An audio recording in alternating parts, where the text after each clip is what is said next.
സഹോദരന്മാരെ, സഹോദരിമാരെ, Kerala Islamic ക്ലാസ്റൂമിന്റെ CD റിലീസിംഗിന്റെ ദിവസം ഇവിടെ എത്തിയിട്ടുള്ള എല്ലാ സഹോദരന്മാരെയും സഹോദരിമാരെയും ബഹുമാന്യരായ നേതാക്കന്മാരെയും സ്വാഗതം ചെയ്യുക എന്ന ഒരു ദൗത്യമാണ് ഇതിൽ അഭ്യർത്ഥമായിട്ടുള്ളത്. ഇവിടെ നമുക്കറിയാം, പരിശുദ്ധ ഇസ്ലാമിന്റെ ദഅവത്തിന്റെ മാർഗം പുതിയ കാലഘട്ടത്തിൽ പുതിയ മേഖലകൾ കിട്ടുകയാണ്. സ്വാഭാവികമായിട്ടും പഴയ കാലത്തൊക്കെ റോഡിന്റെ സൈഡുകളിൽ വെച്ച് ദഅവത്തിന് ധാരാളം അനുവാദമുണ്ടായിരുന്നു, സൗകര്യമുണ്ടായിരുന്നു. ഇപ്പോഴത്തെ കാലഘട്ടത്തിൽ പ്രബോധന മേഖലകൾ ഒരുപാട് നമ്മളിൽ നിന്നും മാറിപ്പോവുകയാണ്. സൗകര്യങ്ങളൊക്കെയും നഷ്ടമാവുകയാണ്. ഈ അവസരത്തിൽ ഇസ്ലാമിന്റെ സത്യസന്ദേശത്തെക്കുറിച്ച് മനസ്സിലാക്കുന്ന ആളുകൾക്ക് അതിന്റെ യഥാവിധി മനസ്സിലാക്കി കൊടുക്കുവാൻ സഹായകരമാകുന്ന പ്രഭാഷണങ്ങൾ അവരുടെ കൈകളിലേക്ക് എത്തിക്കുന്നതിന് കേരള ഇസ്ലാമിക് ക്ലാസ്റൂം പുതിയ ഒരു സംരംഭമാണ് ഇവിടെ തുടക്കം കുറിക്കുന്നത്. പ്രഭാഷകരായിട്ടുള്ള നല്ല പണ്ഡിതന്മാരുടെ നല്ല നല്ല വിഷയങ്ങൾ ആളുകൾക്ക് മനസ്സിലാകുന്ന തരത്തിൽ മിതമായ ഭാഷയിൽ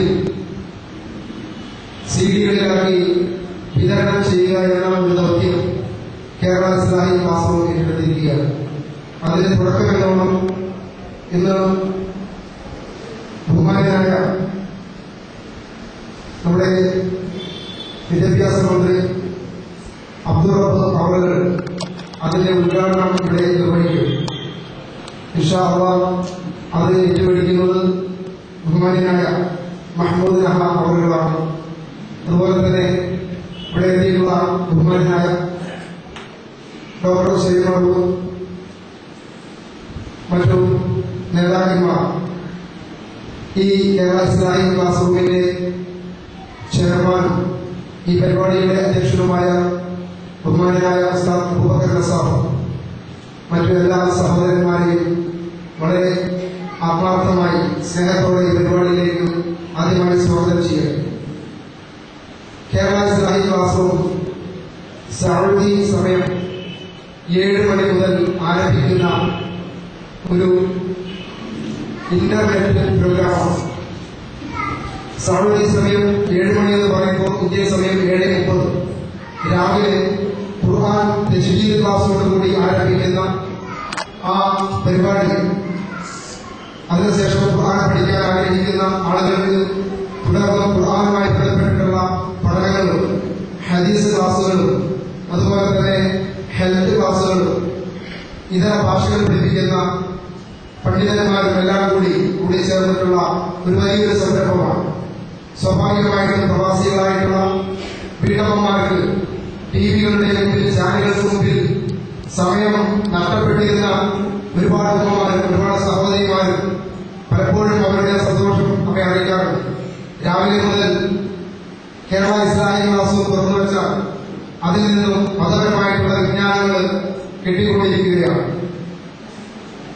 ഇതിലേക്കുള്ള ബഹുമാന്യനായ ഡോക്ടർ താഹിർ മാഡത്തിന്റെ വളരെ കാര്യക്ഷമമായിട്ടുള്ള സഹകരണത്തോടുകൂടി എല്ലാ ദിവസവും രാവിലെ വനിതാവേദി എന്ന് പറയുന്ന ഒരു പ്രോഗ്രാം തന്നെ നമ്മുടെ സഹോദരിമാർക്കായിട്ട് അത് ഒരുക്കിയിട്ടുണ്ട്. നമ്മുടെ സഹോദരിമാർ മാത്രം കൈകാര്യം ചെയ്യുന്ന ഒരു ഡിവിഷനാണ്.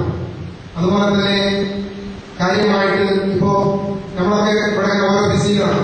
നമ്മുടെ വീട്ടിൽ ഇന്റർനെറ്റ് ഉണ്ട്. കേരള ഇസ്ലാമിക് ക്ലാസ്റൂമിന്റെ സൈറ്റ് ഓണാണെങ്കിൽ ഏതൊരു വിഷയമാണോ നിങ്ങൾക്ക് ഒരു പ്രശ്നം ഇസ്ലാമികമായിട്ട് ഒരു പത്രം കിട്ടേണ്ടത്, ഉടനെ തന്നെ ക്ലാസ് റൂമിൽ വന്നിട്ട് അവിടെ പണ്ഡിതന്മാരുണ്ട് എങ്കിൽ നിങ്ങൾക്ക് റൈസാൻ ചെയ്യുകയാണെങ്കിൽ വൈകിട്ട് ചോദിക്കാം, ഇത് അതിന്റെ വിഷയത്തിൽ ഞങ്ങൾക്ക് സംശയമുണ്ട്, എന്താണ് അതിന് ഇസ്ലാമിനെ കടന്നു. പണ്ഡിതന്മാർ ക്ലാസ് റൂമിൽ നിന്ന് ആ വിഷയവുമായിട്ട് ബന്ധപ്പെട്ട് ഖുർആനിന്റെയും തിരുസുന്നത്തിന്റെയും അടിസ്ഥാനത്തിൽ അതിനുള്ള മറുപടി ഒപ്പം തന്നെ കൊടുക്കുക. ഏതൊരു വിഷയത്തിലും വളരെ വ്യക്തമായിട്ട് കാര്യങ്ങൾ മനസ്സിലാക്കാൻ കഴിയുന്ന ഒരു സംരംഭമായിട്ട് കേരള ഇസ്ലാമിക് ക്ലാസ്റൂം മുന്നോട്ട് പോയിക്കൊണ്ടിരിക്കുകയാണ്.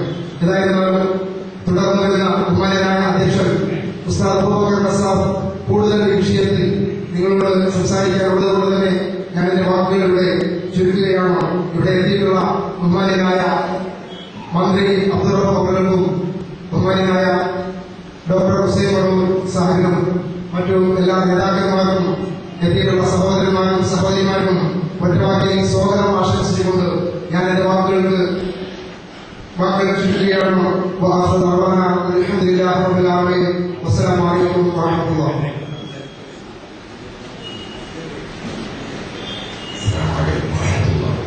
ഈ പരിപാടിയുടെ മഹനീയ ഉദ്ഘാടനം നിർവഹിക്കാൻ വേണ്ടി ബഹുമാന്യ വിദ്യാഭ്യാസ മന്ത്രിയെ ആദരപൂർവ്വം ക്ഷണിച്ചുകൊള്ളുന്നു.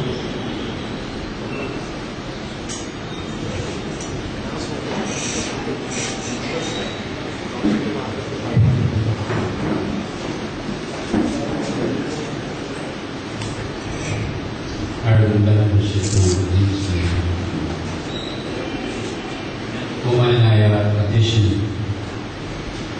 അബ്ദുൽ കലാം പറഞ്ഞ Hussain Marur Sahib Abubakar ഖസാബ്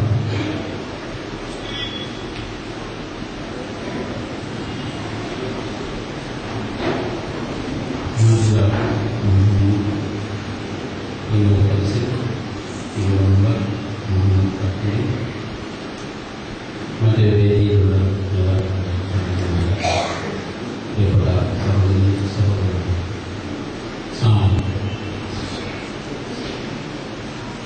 Kerala Islamic class digital ദഅവ പാക്കേജിന്റെ ഉദ്ഘാടന വേദിയിലാണ് നമ്മളിവിടെ നിർമ്മിച്ചുകൊണ്ടിരിക്കുന്നത്. കാലഘട്ടത്തിന്റെ ആവശ്യകതയും അനിവാര്യതയും ഉൾക്കൊണ്ടുകൊണ്ട് ശാസ്ത്രവും വിവര സാങ്കേതിക വിദ്യയും നമുക്ക് സമ്മാനിച്ചിട്ടുള്ള നൂതനമായ സംവിധാനങ്ങൾ പ്രയോജനപ്പെടുത്തുന്നത്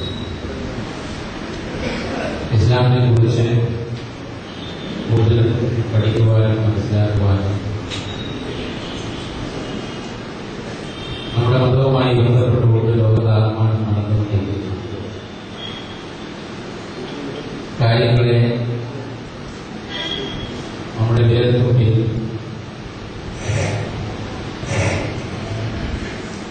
നമ്മുടെ ഉള്ളിലുള്ള കമ്പ്യൂട്ടറിന്റെ മൗസിനെ കുറിച്ചുകൊണ്ട് നമുക്ക് കാണാൻ മനസ്സിലാക്കുവാനും പഠിക്കുവാനും കഴിയുന്ന സംവിധാനവും സൗകര്യങ്ങളും എന്നിവ ലഭ്യമാണ്. മതത്തിന്റെ കാര്യത്തിൽ മാത്രമല്ല എല്ലാ കാര്യങ്ങളും ഈ മേഖലയിലുണ്ടായിട്ടുള്ള അഭൂതപൂർവമായ മുന്നേറ്റം അനന്ത സാധ്യതകളാണ് തുറന്നു തന്നിട്ടുള്ളത് എന്ന് നമുക്കെല്ലാവർക്കും അറിയാം. ഈ അനന്ത സാധ്യതകളെ മതത്തെക്കുറിച്ച് കൂടുതൽ സ്വയം പഠിക്കുവാൻ മതപണ്ഡിതന്മാർക്ക് മതത്തിന്റെ ശരിയായ വിദ്യാഭ്യാസങ്ങളെ കുറിച്ച് ആവശ്യമുള്ള ആളുകൾക്ക് പറഞ്ഞു കൊടുക്കുവാനും ഒക്കെ കഴിയുന്ന ഒരു ഓൺലൈൻ സംവിധാനം ജില്ലാ കേന്ദ്രമാണ് ഞാൻ അറിയുന്നു എന്നുള്ളത് വളരെയേറെ ഈ കാലഘട്ടത്തിൽ പ്രസക്തമായ പ്രാധാന്യം നൽകിയ ഒരു കാര്യമായി ഞാൻ കാണുകയും അതിനെല്ലാം കഴിയുന്ന എല്ലാ ഭാരവാഹികളെയും ഉത്തരവും അഭിനയിക്കുവാൻ ഇവിടെ നേരത്തെ പറഞ്ഞതുപോലെ പഴയ കാലങ്ങളിലെല്ലാം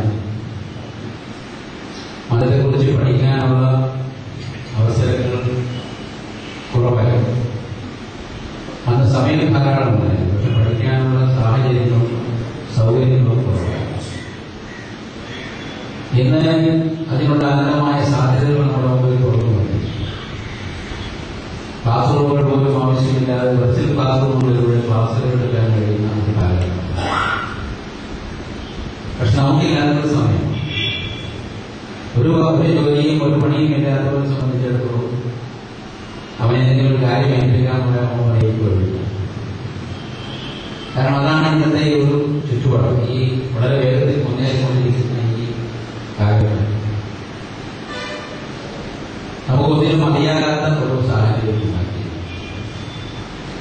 ഒന്നും ചെയ്യണ്ട എന്നുള്ള അർത്ഥത്തിൽ തന്നെയാണ്. അപ്പോൾ ഓരോരുത്തർക്കും നമ്മുടേതായ ജോലികളുമായി ബന്ധപ്പെട്ട് അല്ലെങ്കിൽ നമ്മുടെ ജീവിതവുമായി ബന്ധപ്പെട്ട മറ്റു കാര്യങ്ങളുമായി ബന്ധപ്പെട്ടുള്ള സമയങ്ങൾ ഉപയോഗിക്കേണ്ടതായിട്ട് വരും. ആ സമയങ്ങൾ ഉപയോഗപ്പെടുത്തുമ്പോൾ തന്നെ കഴിഞ്ഞ കാലങ്ങളെ അപേക്ഷിച്ച് ഒരുപാട് സൗകര്യങ്ങൾ, അറിവ് നേടാനുള്ള ഒരുപാട് സംവിധാനങ്ങൾ എന്നുള്ളത് നമുക്ക് നമ്മുടെ സമയത്തിനനുസരിച്ച്, നമ്മുടെ ഒഴിവിനനുസരിച്ച്, അല്ലെങ്കിൽ നമുക്ക് താല്പര്യമുള്ള, നമുക്ക് കൂടുതൽ ചിന്ത കൊടുക്കാൻ കഴിയുന്ന സമയമാണ്, കൂടുതൽ കോൺസെൻട്രേഷൻ ലഭിക്കുന്ന സമയമാണ്, കാര്യങ്ങൾ പഠിക്കുവാനും മനസ്സിലാക്കുവാനും ഒക്കെയുള്ള അവസരം ലഭിക്കുക എന്നുള്ളതാണ് ഈ നൂതന സംവിധാനത്തിലൂടെ ലഭിക്കുന്നത്. അതോടൊപ്പം തന്നെ ലോകത്തിന്റെ വിവിധ ഭാഗങ്ങളിൽ നടക്കുന്ന മതവുമായി ബന്ധപ്പെട്ട ഞാൻ മനസ്സിലാക്കുന്നത് അങ്ങനെയാണ്. എത്രമാത്രം ഇതിന്റെ കാര്യങ്ങൾ അങ്ങനെ പോകുന്നതിനേക്കാളും ഞാൻ മനസ്സിലാക്കുന്നത് ഇപ്പോൾ തന്നെ വലിയ കാര്യങ്ങളൊക്കെ ഭരണങ്ങളിൽ നടക്കുന്ന സമ്മേളനം, ആ സമ്മേളനം തത്സമയം കേൾക്കുന്നതിനുള്ള ആളുകൾ അതിനുള്ള സൗകര്യം പോകും. അതുപോലെ തന്നെ ഗൾഫ് നാടുകളിൽ നടക്കുന്ന സമ്മേളനങ്ങളിൽ നമുക്ക് ആ സമ്മേളനത്തിന് വേണ്ടി അവരെ അഭിവാദ്യം ചെയ്യുവാനും അവരുടെ ആശംസകൾ അർപ്പിക്കുവാനും ഒക്കെയുള്ള സംവിധാനമാണ്. അപ്പൊ ആ ഒരു രീതിയിൽ ഇന്നത്തെ ഈ നൂതന സാങ്കേതിക സൗകര്യങ്ങൾ ഉപയോഗിച്ചു, ഇന്റർനെറ്റിന്റെ സൗകര്യങ്ങൾ ഉപയോഗിച്ചു മതവുമായി ബന്ധപ്പെട്ട ഏത് കാര്യങ്ങളിൽ നടക്കുന്ന, ലോകത്താകമാനം നടക്കുന്ന കാര്യങ്ങളെ കുറിച്ച് നമുക്ക് നമ്മുടെ പൊതുസ്ഥലത്തിൽ അല്ലെങ്കിൽ നമ്മുടെ വീടുകളിൽ കാണാൻ കഴിയുന്ന ഒരു സംവിധാനം ഉണ്ടാക്കാൻ ഇന്നത്തെ കാലഘട്ടത്തിൽ വലിയ പ്രയാസമുണ്ടാകുന്നു. ഒരുപാട് ഗുണം ചെയ്യുന്ന കാര്യമാണ്. കാരണം നമുക്കറിയാം, ലോകത്തിന്റെ ഓരോ ഭാഗങ്ങളിലുമുള്ള വിവിധ ഭാഗങ്ങളിലും വിവിധ രാഷ്ട്രങ്ങളിലുള്ള അവിടെയൊക്കെ നടക്കുന്ന ഇസ്ലാമിക പ്രബോധനങ്ങൾ നടക്കുന്ന കാര്യങ്ങൾ, അവിടെ നടക്കുന്ന പ്രഭാഷണങ്ങൾ, ചർച്ചകൾ, സെമിനാറുകൾ, ആ കാര്യങ്ങളെ കുറിച്ചെല്ലാം നേരിട്ടുള്ള ഫസ്റ്റ് ഹാൻഡ് ഇൻഫർമേഷൻ അവിടെ പോയാൽ പങ്കെടുത്ത ആളുകളെ റിപ്പോർട്ട് ചെയ്യുക, അവിടെ നടന്നത് എന്താണ്, അവിടെ എന്തൊക്കെ പറഞ്ഞു എന്നുള്ളത് ഒരു ഫസ്റ്റ് ഹാൻഡ് ഇൻഫർമേഷൻ ആയിട്ട് തന്നെ ലഭിക്കാനുള്ള സൗകര്യങ്ങൾ ഇന്ന് ലഭ്യമാണ്. ആ ചുവടെ പിടിച്ചുകൊണ്ട സംവിധാനങ്ങളും സൗകര്യങ്ങളും നമ്മുടെ സഹോദരന്മാർക്കും സഹോദരികൾക്കും ലഭ്യമാക്കുക എന്നുള്ളതാണ് ഈ വലിയ സംവിധാനത്തിന്റെ ലക്ഷ്യം എന്നാണ് ഞാൻ മനസ്സിലാക്കുന്നത്. തീർച്ചയായും വളരെയേറെ ഉപകാരപ്രദമായ ഒരു കാര്യമാണ്. പഴയ കാലങ്ങളിൽ വ്യത്യസ്തമായി പണ്ട് കാലങ്ങളിലൊക്കെ നമുക്കറിയാം മതപ്രഭാഷണങ്ങളിൽ ആ രീതിയിൽ കുറഞ്ഞു വന്നിരിക്കും. അപ്പം അതും സീഡിയായി മാറിയിരിക്കും. പ്രഭാഷണങ്ങളെല്ലാം ഇപ്പോൾ സീഡിയാണ്. നേരിട്ടുള്ള പ്രഭാഷണങ്ങൾ വളരെ കുറവാണ്. പഴയ കാലങ്ങളിലെല്ലാം പള്ളികൾ കേന്ദ്രീകരിച്ചു. ഏത് പ്രസ്ഥാനത്തിൻ്റെതാവട്ടെ, ഇന്ത്യ പ്രസ്ഥാനത്തിൻ്റെതായ, സുന്നി പ്രസ്ഥാനം, ഏത് പ്രസ്ഥാനത്തിൻ്റെതായ ധാരാളം ആ രീതിയിലുള്ള ക്ലാസുകൾ നടക്കാറുണ്ട്. ഇന്ന് ക്ലാസുകൾ ഇല്ലാതില്ല, അത് ഭാഗത്ത് നടക്കുന്നുണ്ട്. പക്ഷെ ആ ക്ലാസുകളിൽ പോകാനുള്ള അതിനുള്ള സമയവും സൗകര്യവും ഓരോരുത്തരുടെയും ജീവിത രീതിയിൽ ദൈനംദിന ജീവിതവുമായി ബന്ധപ്പെട്ട് നോക്കുമ്പോൾ പലർക്കും അത് അറ്റൻഡ് ചെയ്യാൻ കഴിയാത്തതാണ്. അപ്പൊ അതിനെയൊക്കെ ഒരു പ്രതിവിധി ഒറ്റമൂലിയായി ഈ സംവിധാനത്തെ, ഈ റേഡിയോ സംവിധാനത്തെയും അതുപോലെ തന്നെ ഈ സിഡിയുടെയും ഇന്റർനെറ്റ് സൗകര്യങ്ങളുടെയും ഒക്കെ നമുക്ക് കാണാനായിട്ട് നമ്മുടെ പ്രഭാഷണം കേൾക്കുമ്പോൾ ആ പ്രഭാഷണം മുഴുവൻ നമുക്ക് ടൈപ്പ് ചെയ്ത് കൊണ്ടുപോകാം, അല്ലെങ്കിൽ സിഡിയിലാക്കാം, വീണ്ടും കേൾക്കാം, ചെയ്യാം. പക്ഷെ നമുക്ക് മാത്രമായി നമുക്ക് ഏതവസരത്തിലാണോ ഇങ്ങനെയുള്ള കാര്യങ്ങൾ അറിയണം, പഠിക്കണം എന്ന് തോന്നുന്നത് ആ സമയം, അപ്പോൾ ജില്ലയിലെ സമയത്തിന്റെ കാര്യങ്ങളോട് പ്രക്ഷേപണം തുടങ്ങുന്ന സമയമൊക്കെ അവിടെ സ്വീകരിക്കുന്നത് അത് ഒരു ടൈം ടേബിൾ അനുസരിച്ച് പോകുന്ന കാര്യം. അതിലുപരിയായി ഞാൻ നേരത്തെ സൂചിപ്പിച്ചതുപോലുള്ള കാര്യങ്ങൾ കൂടി ഇതിന്റെ പരിധി കൊണ്ടുവരാൻ കഴിയും എന്നാണ് എനിക്ക് തോന്നുന്നത്. അങ്ങനെ സാധിക്കുകയാണെങ്കിൽ തീർച്ചയായും അതൊരു വലിയ ലോകപ്രശസ്തരായ ഇസ്ലാമിക പണ്ഡിതന്മാരുടെ പ്രഭാഷണങ്ങൾ, അവരുടെ അഭിപ്രായം, നേരത്തെ സ്വാഗത പ്രസംഗത്തിൽ പറഞ്ഞ് നമുക്ക് സംശയങ്ങൾ ചോദിക്കാനും കഴിയും എന്ന് പറയുന്നില്ല. വളരെയേറെ നല്ല കാര്യം. പലപ്പോഴും നമുക്കറിയാം, നമ്മുടെ നാട്ടിൽ തന്നെയുള്ള പല പണ്ഡിതന്മാരും ഒരേ കാര്യത്തെക്കുറിച്ച് വ്യത്യസ്ത അഭിപ്രായങ്ങൾ പറഞ്ഞുകൊണ്ടിരിക്കുന്ന ഒരു കാര്യം. ആ ഒരു കാലഘട്ടത്തിൽ ഇസ്ലാമിനെ കുറിച്ച് മനസ്സിലാക്കിയ ലോകത്തെമ്പാടുമുള്ള പണ്ഡിതന്മാരുടെ ഒരു വിഷയത്തിലുള്ള അഭിപ്രായം അഭിപ്രായങ്ങൾ നമ്മുടെ അഭിപ്രായങ്ങളുമായി യോജിക്കുന്നുണ്ടോ, വ്യത്യസ്ത അഭിപ്രായങ്ങളാണോ എന്ന് മനസ്സിലാക്കുവാനും അത് ഏതാണ് ശരി, ഏതാണ് തെറ്റ്, ഏതിനാണ് കൂടുതൽ പിൻബലമുള്ളത്, ഇസ്ലാമികമായി പിൻബലമുള്ളത് എന്നൊക്കെ മനസ്സിലാക്കുവാനും അതുമായി മുന്നോട്ട് പോകാനും കഴിയുന്ന ഏറ്റവും കൂടുതലമായ ഒരു സംവിധാനമാണ് ലഭ്യമാകാൻ പോകുന്നത്. തീർച്ചയായും ഇത് എല്ലാവർക്കും ഒരുപോലെ ഏത് മേഖലയിൽ പ്രവർത്തിക്കുന്നവരാണ് എല്ലാവർക്കും ഒരുപോലെ പ്രയോജനപ്പെടുത്താൻ കഴിയുന്ന ഒരു സംവിധാനമായി മാറുകയാണ്. അത് പ്രയോജനപ്പെടുത്താനുള്ള ശ്രമങ്ങളാണ്. അതിനുള്ള ഇച്ഛാശക്തിയും സമയവും സൗകര്യവുമാണ് ഉണ്ടാകേണ്ടത്. സംസാരിക്കുന്നില്ല, അവരുടെ പ്രഭാഷണങ്ങൾ നൽകാനിരിക്കുകയാണ്. എനിക്ക് അയച്ചുവാണെങ്കിൽ മറ്റൊരു പരിപാടിയുണ്ട്. 7 മണിയുടെ പാർട്ടിക്ക് പോവുകയാണ്. നിയമസഭ സമ്മേളനം ആരംഭിക്കുകയാണ്. അപ്പോൾ എന്തായാലും ഇങ്ങനെയൊരു പരിപാടി ഇസ്ലാമിക പഠനരംഗത്ത്, ഇസ്ലാമിക പ്രബോധന രംഗത്ത് ഒരു നൂതന കാൽവെപ്പായി സംഘടന ഞാൻ കാണുന്നു. ഇതിന് എല്ലാവിധ ആശംസകളും ഉദ്ഘാടനം സദസ്യമായ നാടിന്റെ നാമത്തിൽ നിർവഹിച്ചതായി പ്രഖ്യാപിച്ചുകൊണ്ട് എന്റെ വാക്കുകൾ അവസാനിപ്പിക്കുന്നു.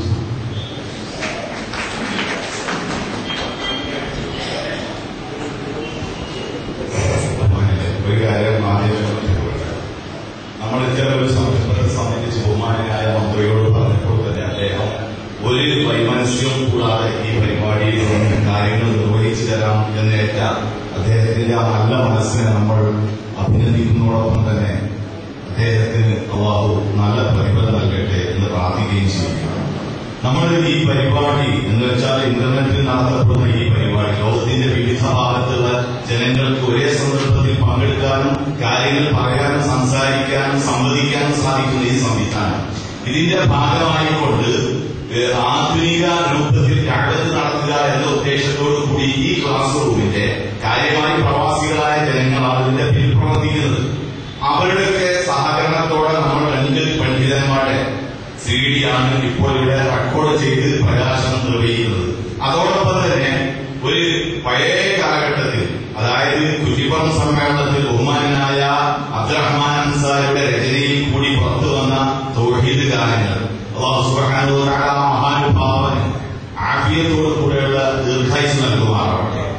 ആ ഗാനങ്ങൾ ഇന്ന് കുറെ കൂടി മോഡിഫൈ ചെയ്ത്, അഥവാ അതിൽ നിന്ന് മ്യൂസിക്കിന്റെ അംശങ്ങൾ നീക്കം ചെയ്തുകൊണ്ട് പ്രസിദ്ധീകരണം എന്ന രൂപത്തിൽ നമ്മൾ നടത്തിയതാണ് ഇപ്പോൾ നമ്മൾ കേട്ടുകൊണ്ടിരുന്ന ആ CD. ബഹുമാനായ മന്ത്രി ഈ 3 CD ഇവിടെ പ്രകാശനം ചെയ്യുന്നു. അതോടൊപ്പം ഈ കാണുന്ന പ്രൈസ് നമ്മൾ ഈ ഓൺലൈൻ ക്ലാസ് രംഗത്ത് കൂടി ലോകത്തിന്റെ പല ഭാഗത്തുള്ള പ്രവാസികളായ വീട്ടമ്മമാര്, കുട്ടികൾ, ഇതുപോലെ തന്നെ ഈ നാട്ടിലെ കുട്ടികളല്ലാത്തവരൊക്കെ പങ്കെടുത്തുകൊണ്ട് ഒരു അന്താരാഷ്ട്ര ഖുർആൻ മത്സരം നടത്തുകയുണ്ടായി. അതിൽ 1ാം പ്രൈസ് കിട്ടിയത് കണ്ണൂർ മാട്ടൂരിലുള്ള മാജിദ എന്ന് പറഞ്ഞ സഹോദരിക്കാണ്. MGMന്റെ ജില്ലാ ഭാരവാഹിയും അതുപോലെ തന്നെ സ്റ്റേറ്റ് ലെവലിൽ ഇക്കഴിഞ്ഞ ഖുർആൻ ലേണിംഗ് പരീക്ഷയിൽ പ്രൈസ് നേടിയ ഒരു വ്യക്തിത്വത്തിന്റെ ഉടമയാണ് ആ കുട്ടി. അവർക്ക് ഈ ഹദീസ് സമാഹാരങ്ങളുടെ ഗ്രന്ഥശേഖരം നൽകുന്നത് നമ്മുടെ ഈ ഓൺലൈൻ ക്ലാസ്സിൽ ഹെൽത്ത് ക്ലാസ്സുകൾ എടുത്തുകൊണ്ടും വേറെ TV ക്ലാസ്സൊക്കെ എടുത്ത് വളരെ സജീവമായി നിൽക്കുന്ന ഒരു വനിതാ ഡോക്ടറുണ്ട്, ഡോക്ടർ താഹിറ എന്ന് പറയും. വളരെ സജീവമായിട്ട് എല്ലാവർക്കും, എല്ലാ കുടുംബിനികൾക്കും വനിതകൾക്കും മാതൃകയായിക്കൊണ്ട് അവരാണ് ഈ പുസ്തകങ്ങൾ സ്പോൺസർ ചെയ്തിട്ടുള്ളത്. അപ്പോ അതോടൊപ്പം ഷീൽഡ് നമ്മൾ ക്ലാസ് റൂം കൊടുക്കുന്നു. ഈ പ്രകാശനത്തിന് ആദ്യം CD പ്രകാശനത്തിന് അത് ഏറ്റിരുന്നത് ബഹുമാനായ മഹ്മൂദ് നഹയായിരുന്നു. അദ്ദേഹത്തിന്റെ അസാന്നിധ്യത്തിൽ KNMന്റെ ജില്ലാ പ്രസിഡന്റ് ജില്ലാ ജനറൽ സെക്രട്ടറി, മലപ്പുറം വെസ്റ്റ് ജില്ലാ ജനറൽ സെക്രട്ടറി ബഹുമാനായ ഉബൈദുള്ള ഖാനോടാണ്. അദ്ദേഹമാണ് അത് ഏറ്റുവാങ്ങുക. ഇത് പ്രകാശനം ചെയ്യാൻ വേണ്ടി ബഹുമാനായ മന്ത്രിയെയും ഏറ്റുവാങ്ങാൻ ഉബൈദുള്ള സാഹിബിനെയും ആദരപൂർവ്വം ക്ഷണിച്ചു കൊടുക്കും.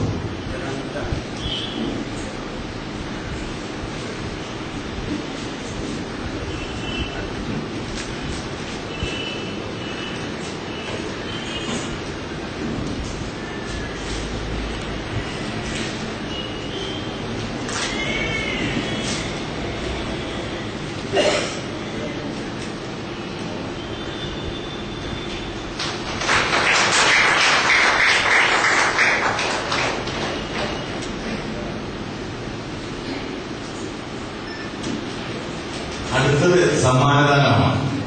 ഞാൻ നേരത്തെ പറഞ്ഞതുപോലെ നമ്മുടെ അന്താരാഷ്ട്ര ഖുർആൻ മത്സരത്തിൽ ഫസ്റ്റ് പ്രൈസ് നേടിയ മാജിദ മഹ്മൂദിനെ ഇത് സ്വീകരിക്കാൻ വേണ്ടി ക്ഷണിക്കുന്നതോടൊപ്പം ഇവിടെ ഷീൽഡ് കൊടുക്കുന്നത് ബഹുമാന്യനായ മന്ത്രിയാണ്.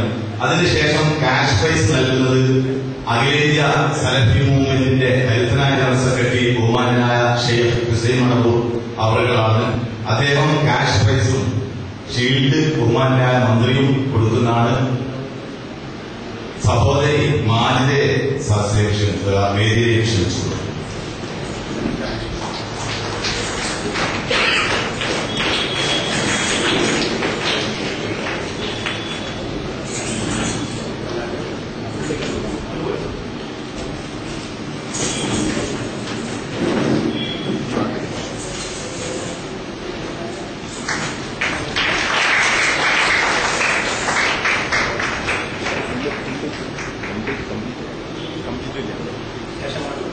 ക്യാഷ് പ്രൈസ് കൊടുക്കുന്നത് ബഹുമാന്യനായ സെൽമാൻ.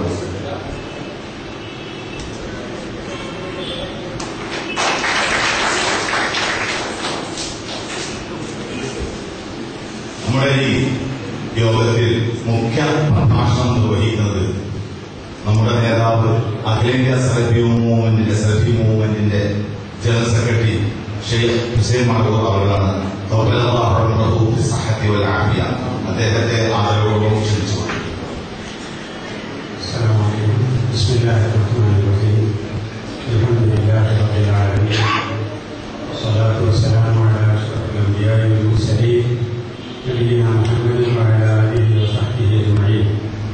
ബഹുമാനപ്പെട്ട കേരള വിദ്യാഭ്യാസ മന്ത്രി അബ്ദുൾ സാഹിബ്, ബഹുമാനരായ പണ്ഡിതന്മാരെ, ഈ ഇസ്ലാമിക് ക്ലാസ് റൂമിന്റെ ഭാരവാഹികളെ, സംഘാടകരെ, സ്നേഹം സഹോദരന്മാരെ,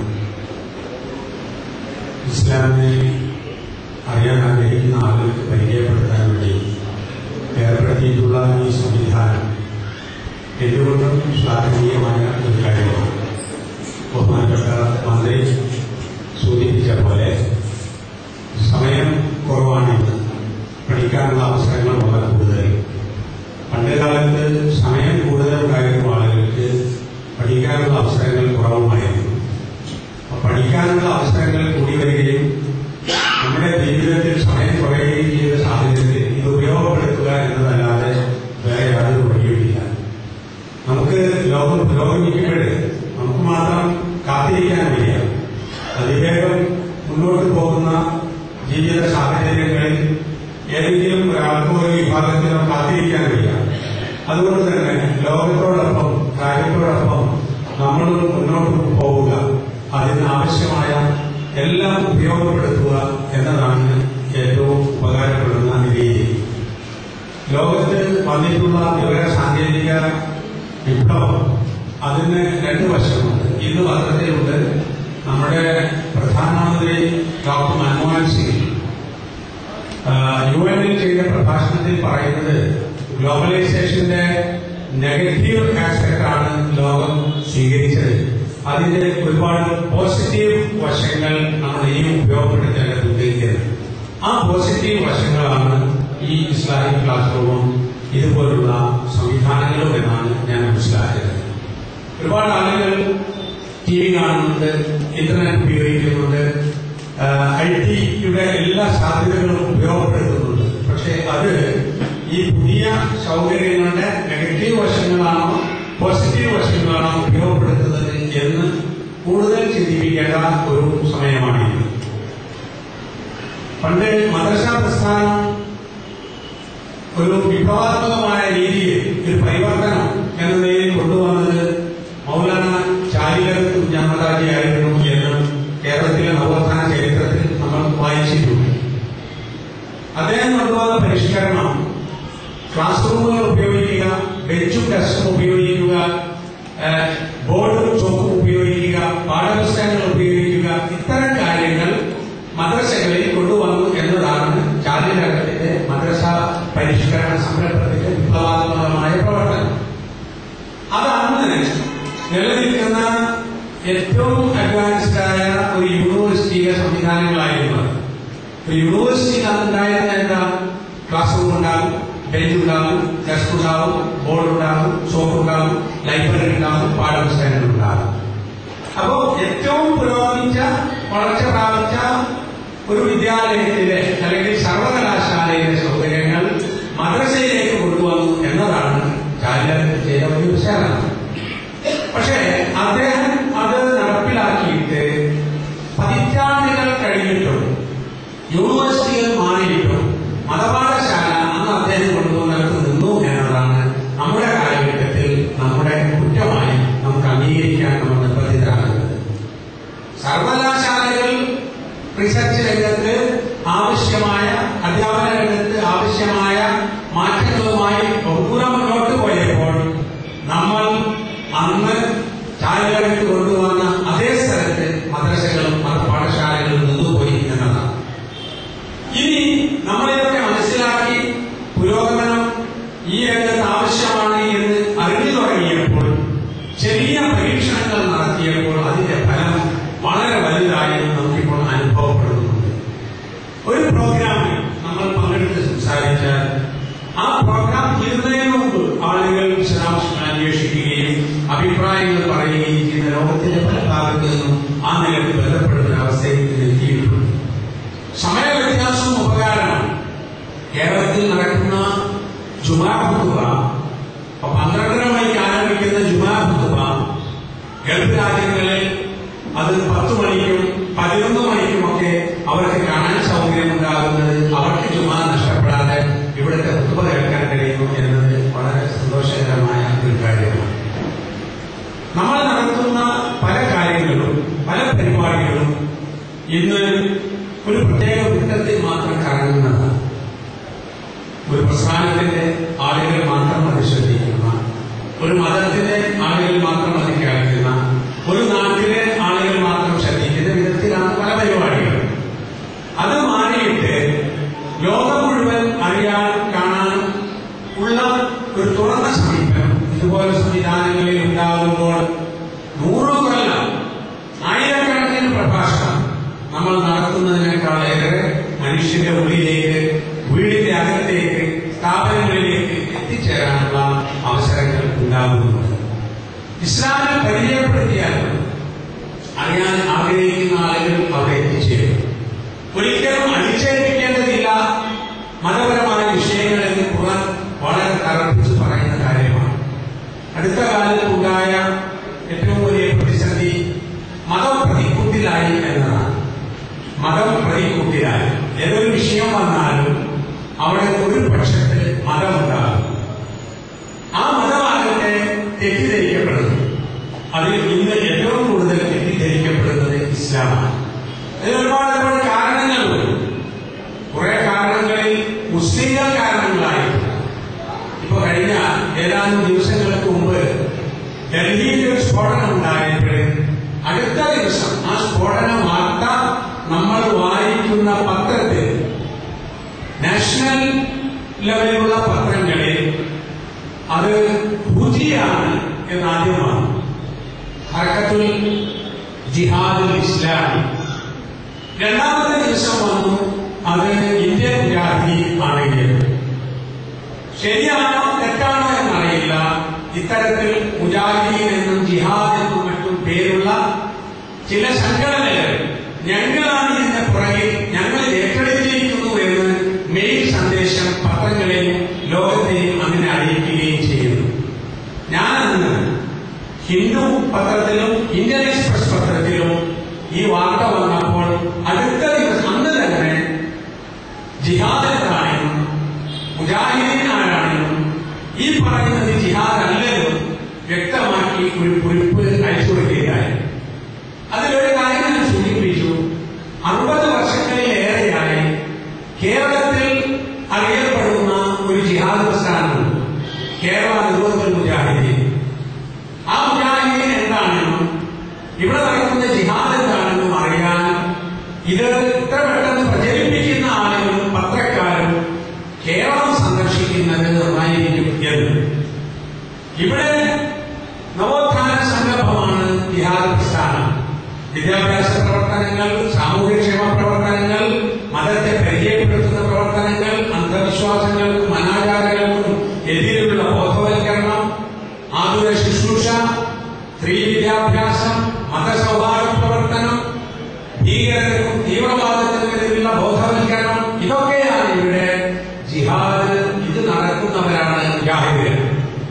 ഇതൊന്നും ബോധ്യപ്പെടുത്തുക എന്നത് ആവശ്യമാകുന്നു ഇന്ന് ഒന്നുകൂടി എന്ന് നമുക്ക് തോന്നുന്നു.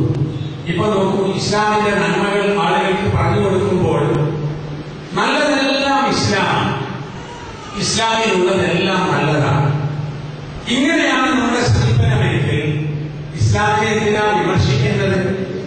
ഇസ്ലാമിൽ നിയമമായിട്ടുള്ള ഒരു കാര്യം, വിശ്വാസമാകട്ടെ, ആരാധനയാകട്ടെ, സാമ്പത്തിക നിയമങ്ങളാകട്ടെ, ഇടപാടുകളാകട്ടെ, സ്വഭാവശാസ്ത്രപരമായാകട്ടെ, എന്തെങ്കിലും ഒന്ന് ഇസ്ലാമിൽ ഉള്ളത് മനുഷ്യർക്ക്, വ്യക്തികൾക്ക്, സമൂഹത്തിന്, നാട്ടിന് ദോഷമുണ്ടാക്കും എന്ന് പറയാൻ പറ്റുന്ന ഒരു സാമ്പിൾ ഇസ്ലാമിക വിരുദ്ധരായ ആളുകൾക്കോ ഇസ്ലാമിന്റെ ശത്രുക്കൾക്കോ പോലും എടുത്ത് കാണിക്കാൻ കഴിയുന്നില്ല. സത്യം പറയണമെന്നോ, സ്നേഹം കാണിക്കണമെന്നോ, പരസ്പരം സഹായിക്കണമെന്നോ, അന്യരെ ഉപദ്രവിക്കാതിരിക്കണമെന്നോ ഒക്കെ ഉള്ളത് ഇസ്ലാമിന്റെ നിയമങ്ങളാണ്. ഇത് ഇസ്ലാമിൽ വന്ന ഒരു തിന്മയാണ് എന്ന് പറയാൻ ഒന്നില്ലല്ലോ. ആക്രമിക്കരുത്, മോഷ്ടിക്കരുത്, അന്യരെ ഉപദ്രവിക്കരുത്. ആ നിരോധങ്ങൾ നോക്കിയാൽ മാതാപിതാക്കളെ ആദരിക്കണം, പ്രായമുള്ളവരെ ബഹുമാനിക്കണം, ചെറിയവരെ സ്നേഹിക്കണം, കഷ്ടപ്പെടുന്നവരെ സഹായിക്കണം, രോഗികളെ സന്ദർശിക്കണം, സഹായം ചെയ്തു കൊടുക്കണം. ഈ പറഞ്ഞതൊക്കെ ഇസ്ലാമിന്റെ നിയമങ്ങളാണ്. ഈ നിയമങ്ങളിൽ മനുഷ്യർക്ക് പറ്റാത്തതും ദോഷം ചെയ്യുന്നതുമായ എന്തെങ്കിലും ഒന്നുണ്ടോ എന്ന് ആലോചിക്കുന്നത് നല്ലതാണ്. അത് സാമ്പത്തിക രംഗത്ത് പ്രത്യേകിച്ചും ബോധ്യപ്പെട്ടു. 3 വർഷങ്ങൾക്ക് മുമ്പ് ലോകാടിസ്ഥാനത്തിൽ സാമ്പത്തിക മാന്ദ്യം അനുഭവപ്പെട്ടു തുടങ്ങിയപ്പോൾ സാമ്പത്തിക മാന്ദ്യം അനുഭവപ്പെടുകയും പാശ്ചാത്യ രാജ്യങ്ങളിൽ, അമേരിക്കൻ രാജ്യങ്ങളിൽ ഒരുപാട് നൂറുകണക്കിന് ധനകാര്യ സ്ഥാപനങ്ങൾ തകർന്നു പോവുകയും ചെയ്തപ്പോൾ ഇസ്ലാമിക് ഇക്കോണമി എന്ന പേരിൽ, ഇസ്ലാമിക് ഫിനാൻസ് എന്ന പേരിൽ ചില രാജ്യങ്ങളിൽ നിലനിൽക്കുന്ന ധനകാര്യ സ്ഥാപനങ്ങൾ പിടിച്ചു നിന്നു എന്ന് വാർത്ത വന്നപ്പോൾ അമേരിക്കയിലെ പ്രമുഖരായ 3 സാമ്പത്തിക വിദഗ്ധന്മാർ സൗദി അറേബ്യ സന്ദർശിച്ച് ഇസ്ലാമിക് ബാങ്കിംഗ് എന്ന് പഠിച്ച് അവർ അവരുടെ പത്രസമ്മേളനം നടത്തി റിയാദിൽ. അവിടുത്തെ പ്രമുഖ പത്രങ്ങളിൽ ആ വാർത്ത വന്നു. അതിലവർ പറഞ്ഞത് ലോകത്ത് നിലനിൽക്കുന്ന സാമ്പത്തിക ക്രമം അത് ഊഹത്തിന്റെയും പലിശയുടെയും ചൂഷണത്തിന്റെയും അടിസ്ഥാനത്തിലായതുകൊണ്ടാണ് തകർന്നുപോയത്. ഇസ്ലാമിക് ഫിനാൻസ് എന്ന് പറയുന്നത് അത് ലാഭനഷ്ട പങ്കാളിത്തത്തിന്റെയും പരസ്പര പൂരണത്തിന്റെയും അടിസ്ഥാനത്തിലായതുകൊണ്ടാണ് അത് പിടിച്ചു നിൽക്കുന്നത് എന്നാണ് ഞാൻ പറയുന്നത്. ആഡം സ്മിത്തിനെ പോലെയുള്ള വലിയ വലിയ സാമ്പത്തിക ശാസ്ത്രജ്ഞർ ജനങ്ങളുടെ മുമ്പിൽ വെച്ച സാമ്പത്തിക നിയമങ്ങൾ പോലും മനുഷ്യത്വപരമായിരുന്നില്ല എന്ന് തെളിഞ്ഞുകൊണ്ടിരിക്കുമ്പോൾ മനുഷ്യപ്പറ്റുള്ള ഒരു സാമ്പത്തിക ക്രമമാണ് ഇസ്ലാമിലേക്ക് എന്ന് ആധുനിക സാമ്പത്തിക രംഗത്ത് ബോധ്യപ്പെടുകയാണ്. അത് അതിൽ മാത്രമല്ല. ഇന്നത്തെ ഏറ്റവും വലിയ ചർച്ച എന്താണെന്നറിയോ? ഇനിയിപ്പോ ഞാൻ ഇവിടെ വന്ന ശേഷം 3 മാധ്യമ പ്രവർത്തകരെ വിളിച്ചു. ഇന്നലെ സുപ്രീം കോടതി ജസ്റ്റിസ് ആയിരുന്ന കൃഷ്ണയ്യർ നൽകിയിട്ടുള്ള റിപ്പോർട്ട്, വിമൻസ് കോഡ്, സ്ത്രീകളുടെയും കുട്ടികളുടെയും ക്ഷേമത്തിന് വേണ്ടി ഏർപ്പെടുത്തേണ്ടതായ പുതിയ നിയമങ്ങൾ അത് നിർദ്ദേശിക്കുവാൻ വേണ്ടി സർക്കാർ നിശ്ചയിച്ച സമിതി, ആ സമിതി റിപ്പോർട്ട് സമർപ്പിച്ചിരിക്കുന്നു. ഇന്നലെ മുഖ്യമന്ത്രി ശ്രീ ഉമ്മൻചാണ്ടി അത് ഏറ്റുവാങ്ങിയിരിക്കുന്നു. അതൊരു വലിയ റിപ്പോർട്ടാണ്. കുട്ടികളുടെ ക്ഷേമം, സ്ത്രീകളുടെ ആരോഗ്യം, അവരുടെ ക്ഷേമമൊക്കെ, അതായത് ആരോഗ്യരംഗം, സാമൂഹ്യ രംഗം, വൈവാഹിക രംഗം, വിദ്യാഭ്യാസം എല്ലാം ഉൾക്കൊള്ളുന്ന ഒരു റിപ്പോർട്ടാണ്. ആ റിപ്പോർട്ടിൽ കുട്ടികൾ 2 മാത്രമേ ഉണ്ടാകാൻ പാടുള്ളൂ ഒരു കുടുംബത്തിൽ നിന്നും. 2-ലധികം കുട്ടികൾ ഉണ്ടായാൽ അവർക്ക് ആ രക്ഷിതാക്കൾക്ക് ഫൈൻ ചുമത്തണമെന്നും 10,000 രൂപ ഫൈൻ ചുമത്തണമെന്നും സർക്കാർ നൽകുന്ന എല്ലാ ആനുകൂല്യങ്ങളും 2-ലധികം കുട്ടികളുള്ള കുടുംബത്തിന് നിഷേധിക്കാമെന്നും ഉള്ള വിവാദപരമായ റിപ്പോർട്ട്. ആ റിപ്പോർട്ട് അതിലറിയൊക്കെ ഉണ്ട് എന്ന് പറഞ്ഞാൽ പുറത്തു കൊണ്ടുവരും. ഇപ്പൊ എന്നോട് ഒരാൾ വിളിച്ചു ചോദിച്ചു, സൗദിയിലുള്ള മലയാളം ന്യൂസിന്റെ ഒരു പ്രതിനിധി, ഇത് ഇസ്ലാമികമായി നിങ്ങൾ എങ്ങനെ കാണുന്നു എന്നാണ് ചോദ്യം. ഞാൻ പറഞ്ഞു, ഇസ്ലാമികമായി കാണുക എന്ന് ചുരുക്കേണ്ടതാണ്.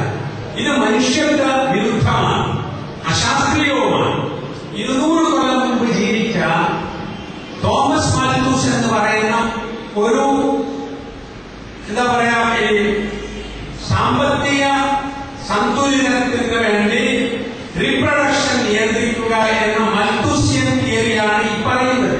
അദ്ദേഹം പറഞ്ഞത് മനുഷ്യൻ വരുന്നത്, ജനിക്കുന്നത് 1, 2, 4, 8, 16, 32, 64 അങ്ങനെയാണ്.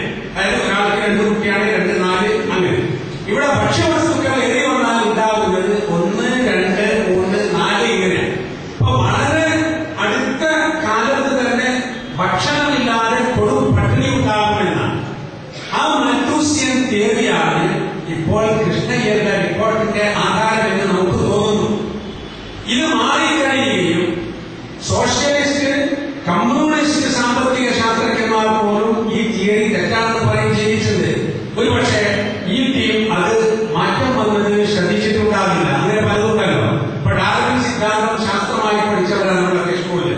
മനുഷ്യൻ കുറെ ചിമ്പാൻസി ഇങ്ങനെ വന്നത് അത് മാറിയല്ലോ. അത് അശാസ്ത്രീയമാണെന്നും ഡാർവിന്റെ നിഗമനമാണെന്നും ഇപ്പോൾ നരവംശ ശാസ്ത്രജ്ഞന്മാർ പറഞ്ഞു തുടങ്ങി. പക്ഷെ ഇപ്പോഴും പണ്ട് കാലത്ത് പഠിച്ച നമ്മളൊക്കെ, നമ്മുടെ അധ്യാപകരൊക്കെ ഇനി പറഞ്ഞാലും ഈ ഡാർവിൻ തിയറി പരിണാമം തന്നെ പറയാം. ഇതുപോലെ ആയിരിക്കാം പ്രായാധിക്യത്തിലെത്തിയിട്ടുള്ള ശ്രീ കൃഷ്ണയ്യൻ അന്നത്തെ ആ ശാസ്ത്രം ഇപ്പോഴും പറയുന്നത് എന്ന് എനിക്ക് തോന്നുന്നു.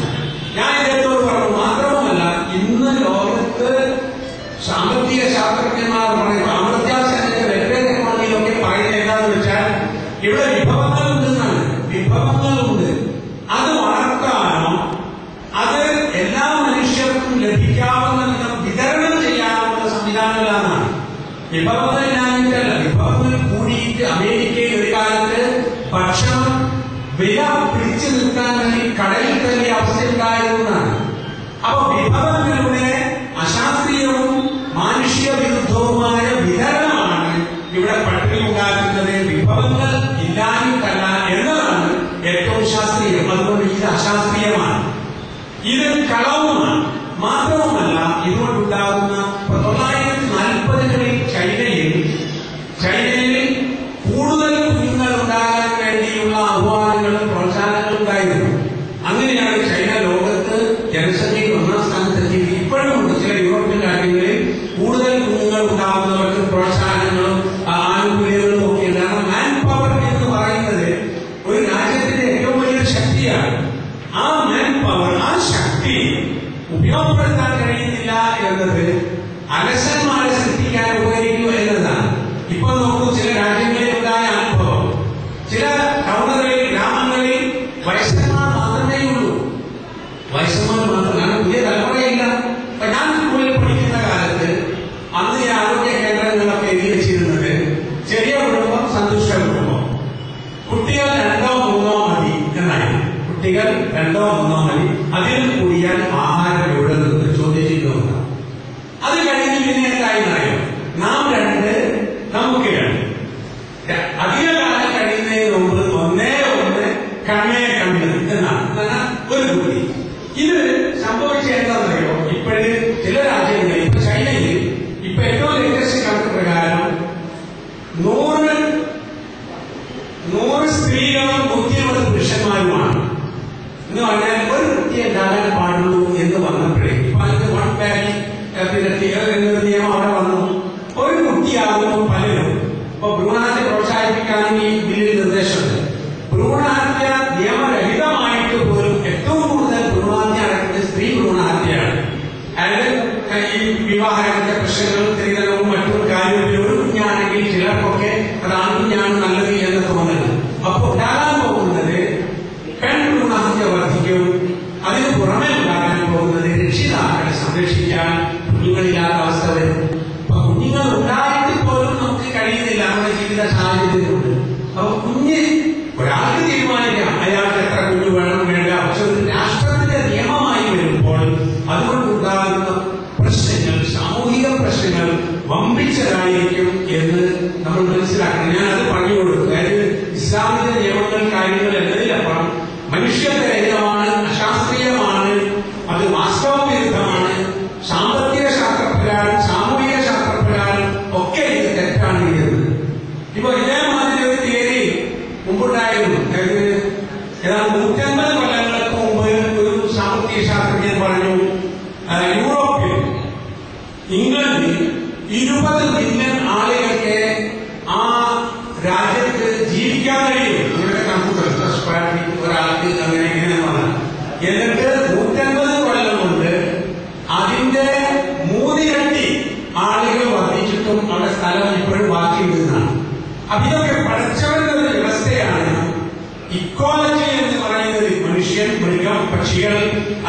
ഭൂമി ആകാശങ്ങളൊക്കെ തമ്മിലുള്ള ഒരു പാരസ്പര്യം അത് നിലനിന്ന് പോരുന്നതിന് മനുഷ്യന്റെ ഇത്തരത്തിലുള്ള കൈക്കടത്തലുകൾ ഉണ്ടായ അപകടം തന്നെയാണ്. ഇതേ ആളുകളുള്ള ഒരു കമ്മിറ്റി തന്നെയാണ് നേരത്തെ ദയാവധത്തിന് അനുകൂലമായി റിപ്പോർട്ട് ചെയ്തത്. എനിക്ക് അത്ഭുതം തോന്നുന്നു. ആ ദയാവധമൊക്കെ നടപ്പിലായിരുന്നെങ്കിൽ ഇവരൊന്നും ഉണ്ടാകുന്നില്ല. ഞാനിങ്ങനെ മുമ്പ് വായിച്ചതോർക്കുന്നു. അംബേദ്കർ 14ാമത്തെ പുത്രനാണ് അദ്ദേഹത്തിന്റെ അച്ഛന്റെ. അംബേദ്കർ ഇന്ത്യൻ ഭരണഘടന എഴുതിയത്. ഗാന്ധിജി 3ാമത്തെയോ 4ാമത്തെയോ പുത്രനാണ്. കൃഷ്ണയ്യയുടെ അച്ഛൻ 7 കുട്ടികളില്ല. അദ്ദേഹത്തിന്റെ സ്ഥാനം എഴുതിയത് ഞാൻ അന്വേഷിച്ചുകൊണ്ടിരിക്കുന്നത് കിട്ടിയിട്ടില്ല. അപ്പൊ നോക്കിയാൽ നമ്മളിത് നടപ്പിലാക്കിയാൽ അംബേദ്കറെ പോലെ, ഗാന്ധിജിയെ പോലെ, കൃഷ്ണയ്യരെ പോലെ അതുമാതിരിയുള്ള വലിയ വലിയ ആളുകൾ വരാനുള്ള അവസരമേ പോവാ. അപ്പൊ നമ്മൾ ഇവിടെ ജനിച്ചു, ഈ ആരും ജനിക്കേണ്ട, നമ്മുടെ ബുദ്ധി മതി, ഈ പുതിയ ബുദ്ധി വേണ്ട എന്ന അശാസ്ത്രീയമായ ഒരു രൂപമാണ് ഉണ്ടാവുക. പിന്നെ എന്താണെന്ന് വെച്ചാൽ താഴ്ന്ന ഘടനയിൽപ്പെട്ട ആളുകൾ, പാവപ്പെട്ടവര്, അത്തരം ആളുകളുടെ എണ്ണം കുറയ്ക്കണമെന്ന് വേറൊരു ഈ നാസിസമൊക്കെ ഉണ്ടായത് അങ്ങനെയാണ്. അതായത് പിന്നെ ഗ്രേറ്റ് റേസ് എന്ന് പറയുന്ന ഉയർന്ന വർഗം, അത് മാത്രമാണ്. അപ്പൊ ഈ പാവപ്പെട്ട ആളുകളുടെ എണ്ണം കുറച്ചിട്ട് ഉയർന്ന വർഗം മാത്രം ഇങ്ങനെ പോകുന്ന ഒരു അത് ഇതിന്റെ പുറകിലെത്തുന്നതാണ്. അപ്പൊ ഈ മാതിരി ഞാൻ പറഞ്ഞ സാധാരണമായി പറഞ്ഞത് ഇസ്ലാം മുമ്പോട്ട് വെക്കുന്ന ജീവിത രീതിയും കാഴ്ചപ്പാടുകളും സാമൂഹ്യ വീക്ഷണവും മാനവികമായ കാര്യങ്ങളുമൊക്കെ മനുഷ്യത്വപരമാണ് എന്നതാണ്. അങ്ങനെയുള്ള മനുഷ്യത്വപരമായ എല്ലാ മനുഷ്യർക്കും ഉപകാരപ്പെടുന്ന, എല്ലാ മനുഷ്യർക്കും നന്മ നൽകുന്ന ഒരു കാര്യമാണിത്.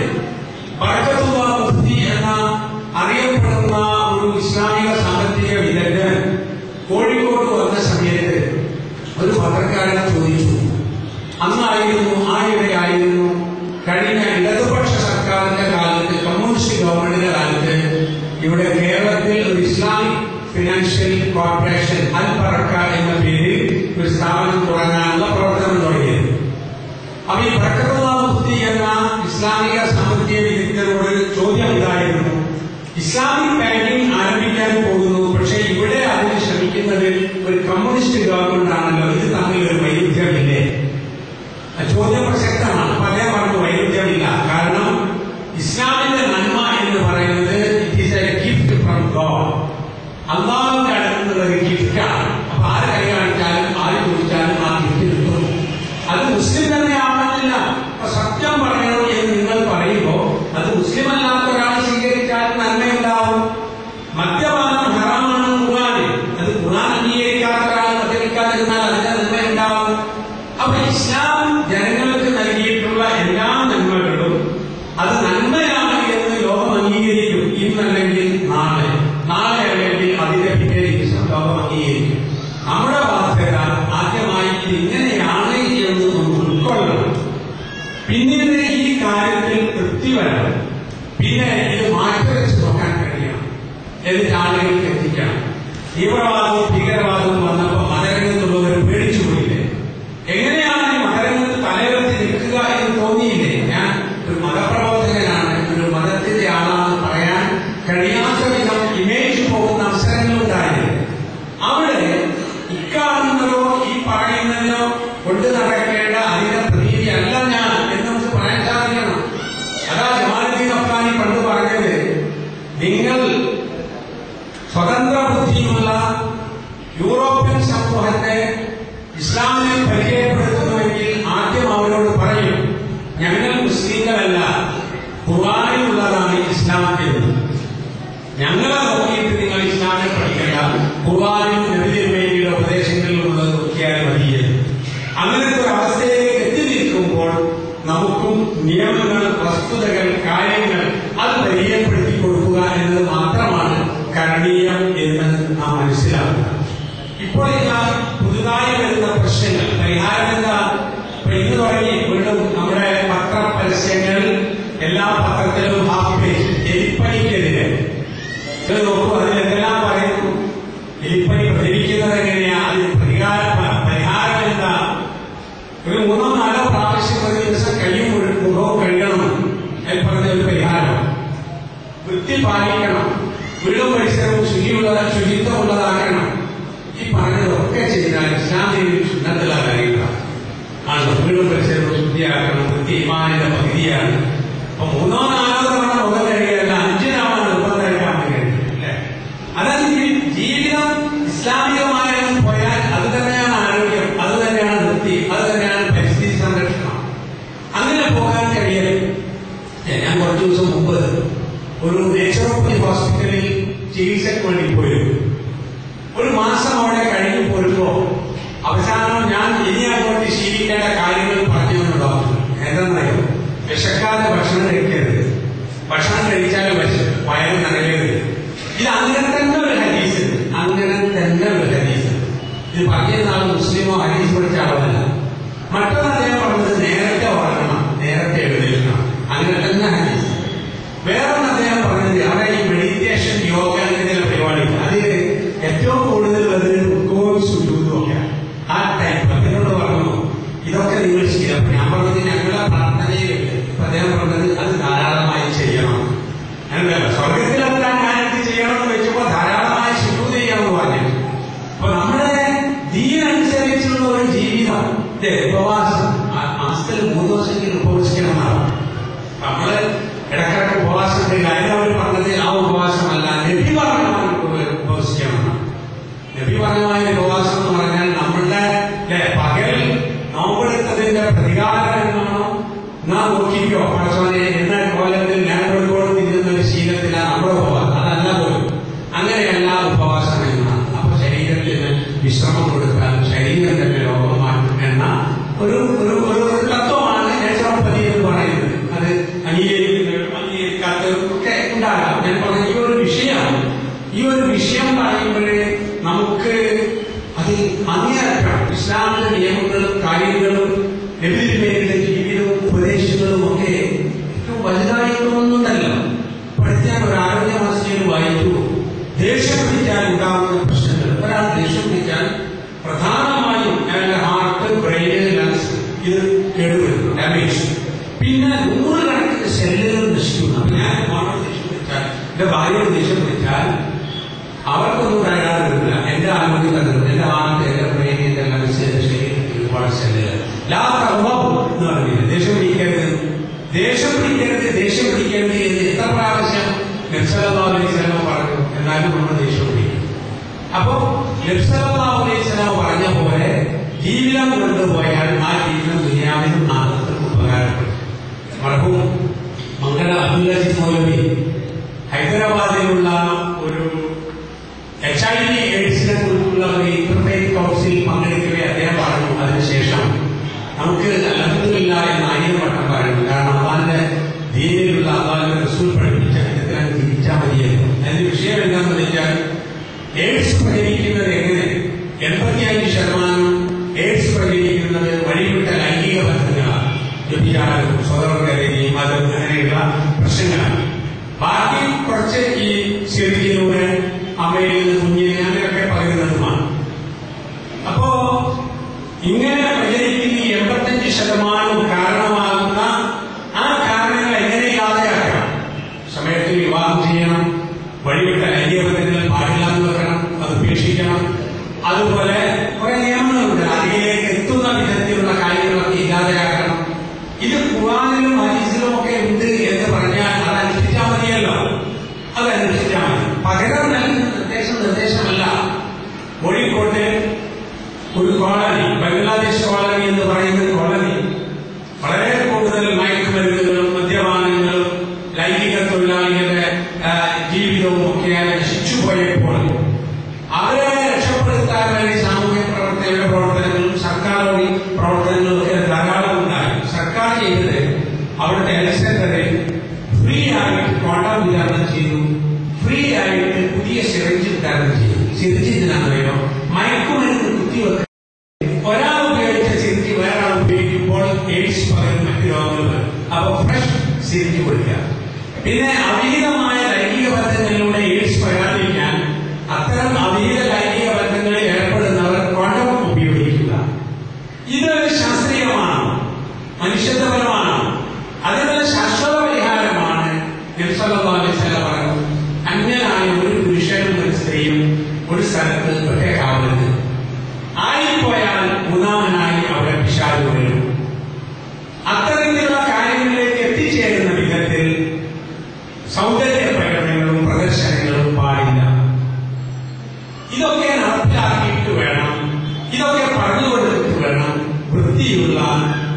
സാമൂഹിക ജീവിത ക്രമം ഉണ്ടാക്കിയെടുക്കാൻ കണ്ടമാതിരി അടിഞ്ഞാടുകയും ഫ്രീ സെക്സ് പ്രചരിപ്പിക്കുകയും ഒക്കെ ആയിട്ട് അവസാനം ഇനി എയ്ഡ്സ് ഇല്ലാതാക്കാൻ എന്ത് ചെയ്യുമെന്ന് ഫെയ്ത്ത് ലീഡേഴ്സിനെ കൂടിയിട്ട് ഒരു കാര്യമില്ല.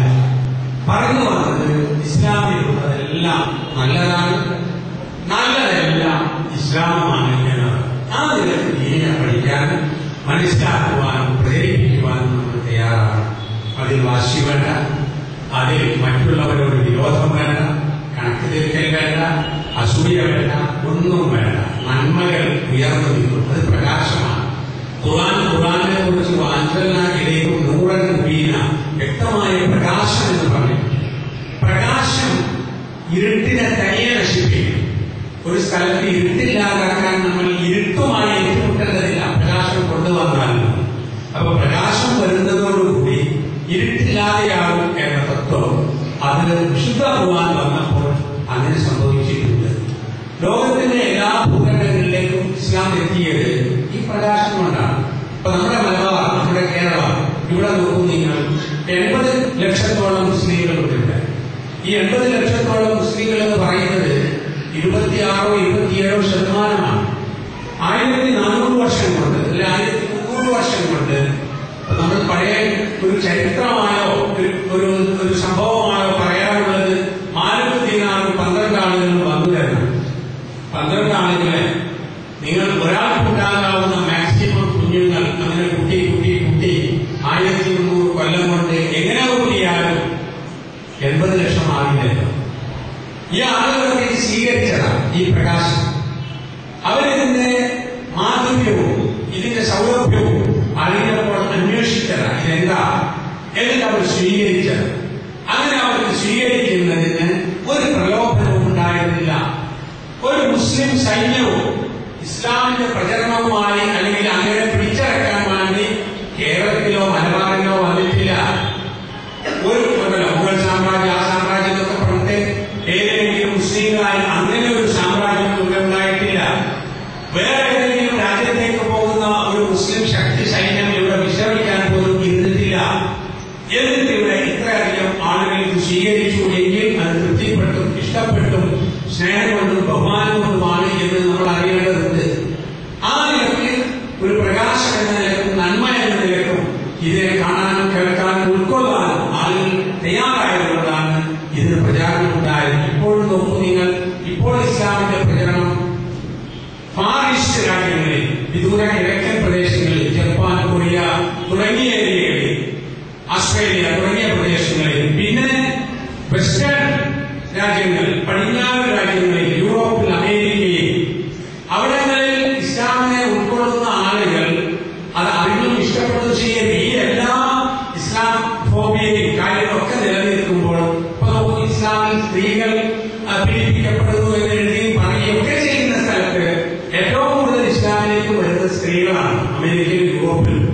അതും ജീവിതാന്ത്യത്തിലൊന്നുമല്ല, യുവത്വത്തിന്, യൗവനത്തിന്.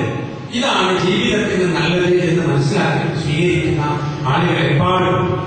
ഇവിടെ ശാന്തരായി സ്നേഹത്തോടുകൂടി, കാരുണ്യത്തോടുകൂടി, മനുഷ്യരോടുള്ള ബഹുമാനത്തോടുകൂടി ഈ ആശയം ഉൾക്കൊണ്ട് ജീവിച്ചാൽ ആ ജീവിതം തന്നെയാണ് ദഅവത്ത്. നമുക്കിപ്പോഴുള്ള ഒരു പ്രശ്നം ദഅവത്ത് എന്ന് തെറ്റിദ്ധരിക്കപ്പെടും. അതൊരു മത്സരവും പൊങ്ങച്ചവും അടിപിടിയും കുഴപ്പങ്ങളുമായി തീരുന്ന അവസ്ഥയിലേക്ക് എത്തുന്നു. എന്നിട്ട് ആളുകൾ ഓരോരുത്തരും ഓരോ കമ്പാർട്ട്മെന്റുകളിൽ വാദിച്ചും ജയിച്ചും പരാജയപ്പെടുത്തിയും തോൽപ്പിച്ചും അങ്ങനെ പോകുന്ന അനുഭവം ഉണ്ടാകും. അതല്ല, നബി സല്ലല്ലാഹു അലൈഹി വസല്ലം ഒരിക്കലും ഒരു ധ്രുവീകരണം ആഗ്രഹിച്ചതില്ല. ജീവിതത്തിൽ ധ്രുവീകരണം ശീലിച്ചിട്ടുമില്ല. മറിച്ച് സമൂഹത്തിൽ ഒരുവനായി ജീവിക്കുകയും അവർക്കൊക്കെ കാണാവുന്ന ഒരു സന്ദേശം ജീവിതത്തിൽ കാണിച്ചു കൊടുക്കുകയും ചെയ്തു. നബി സല്ലല്ലാഹു അലൈഹി വസല്ലമയുടെ ജീവിതമാണ് അദ്ദേഹത്തിന്റെ സന്ദേശം, അദ്ദേഹത്തിന്റെ സന്ദേശമാണ് അദ്ദേഹത്തിന്റെ ജീവിതം. ആ നിലയ്ക്ക് ഇസ്ലാമിക സമൂഹത്തിൽ ഒരു മാറ്റം ഉണ്ടാവുകയും ഇതുപോലെയൊക്കെ ഈ രംഗത്ത് സേവനം ചെയ്യാൻ കഴിയുന്ന ആളുകൾ സേവനം ചെയ്യുകയും ചെയ്താൽ ഇസ്ലാമിനെ കുറിച്ചുള്ള തെറ്റിദ്ധാരണകൾ നീക്കം ചെയ്യാൻ സാധിക്കും എന്നത് ഉറപ്പാണ്. നമുക്കൊക്കെ നേരത്തെ മന്ത്രി അവർ പറഞ്ഞ പോലെ സമയമില്ലാത്ത ഈ സമയത്ത് കൂടുതൽ ദീൻ പഠിക്കാനുള്ള അവസരം ഉണ്ടാവുകയും ചെയ്യും. ഇതിന് അവസരം കൊടുക്കുന്ന ഇസ്ലാമിക ക്ലാസ് റൂമിന് എല്ലാവരുടെ ഭാവങ്ങളും നേരുകയും അല്ലാഹു സുബ്ഹാനഹു വ തആല ഇതൊരു സൽക്കർമ്മമായി സ്വീകരിക്കും.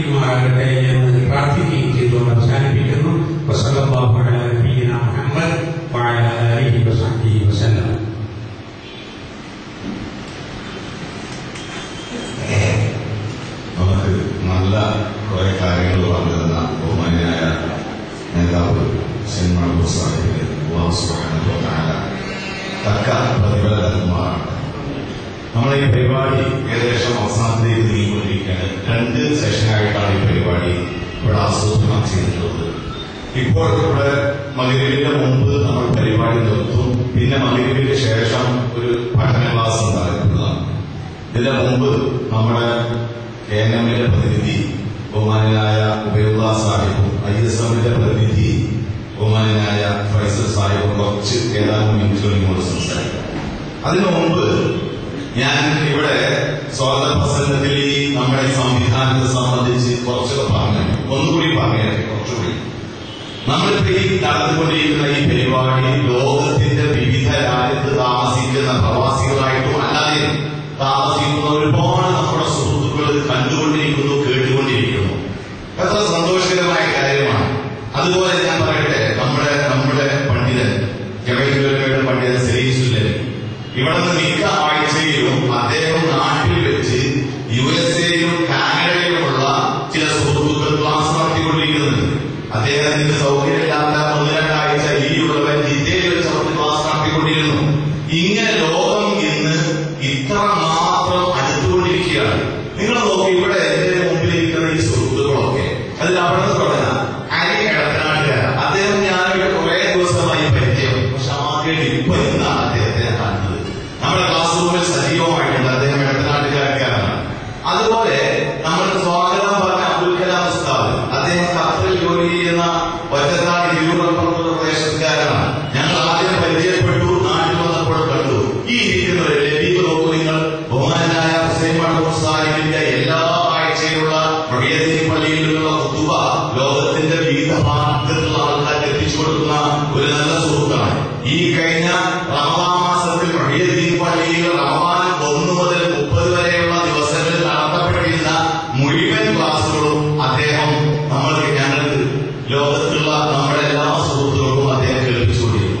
ഇങ്ങനെ നിസ്വാർത്ഥന്മാരായ ഓരോ ആൾക്കാരും ഈ ലഭ്യത ഞാൻ കണ്ടത് പരിചയം കുറയായി. കഴിഞ്ഞ പ്രാവശ്യം കുറ്റിച്ചറ അദ്ദേഹത്തിന്റെ വീടിനത്തിൽ പരിപാടി സംഘടിപ്പിച്ചിരുന്നു. അന്നാണ് കണ്ടുകൊണ്ടത്.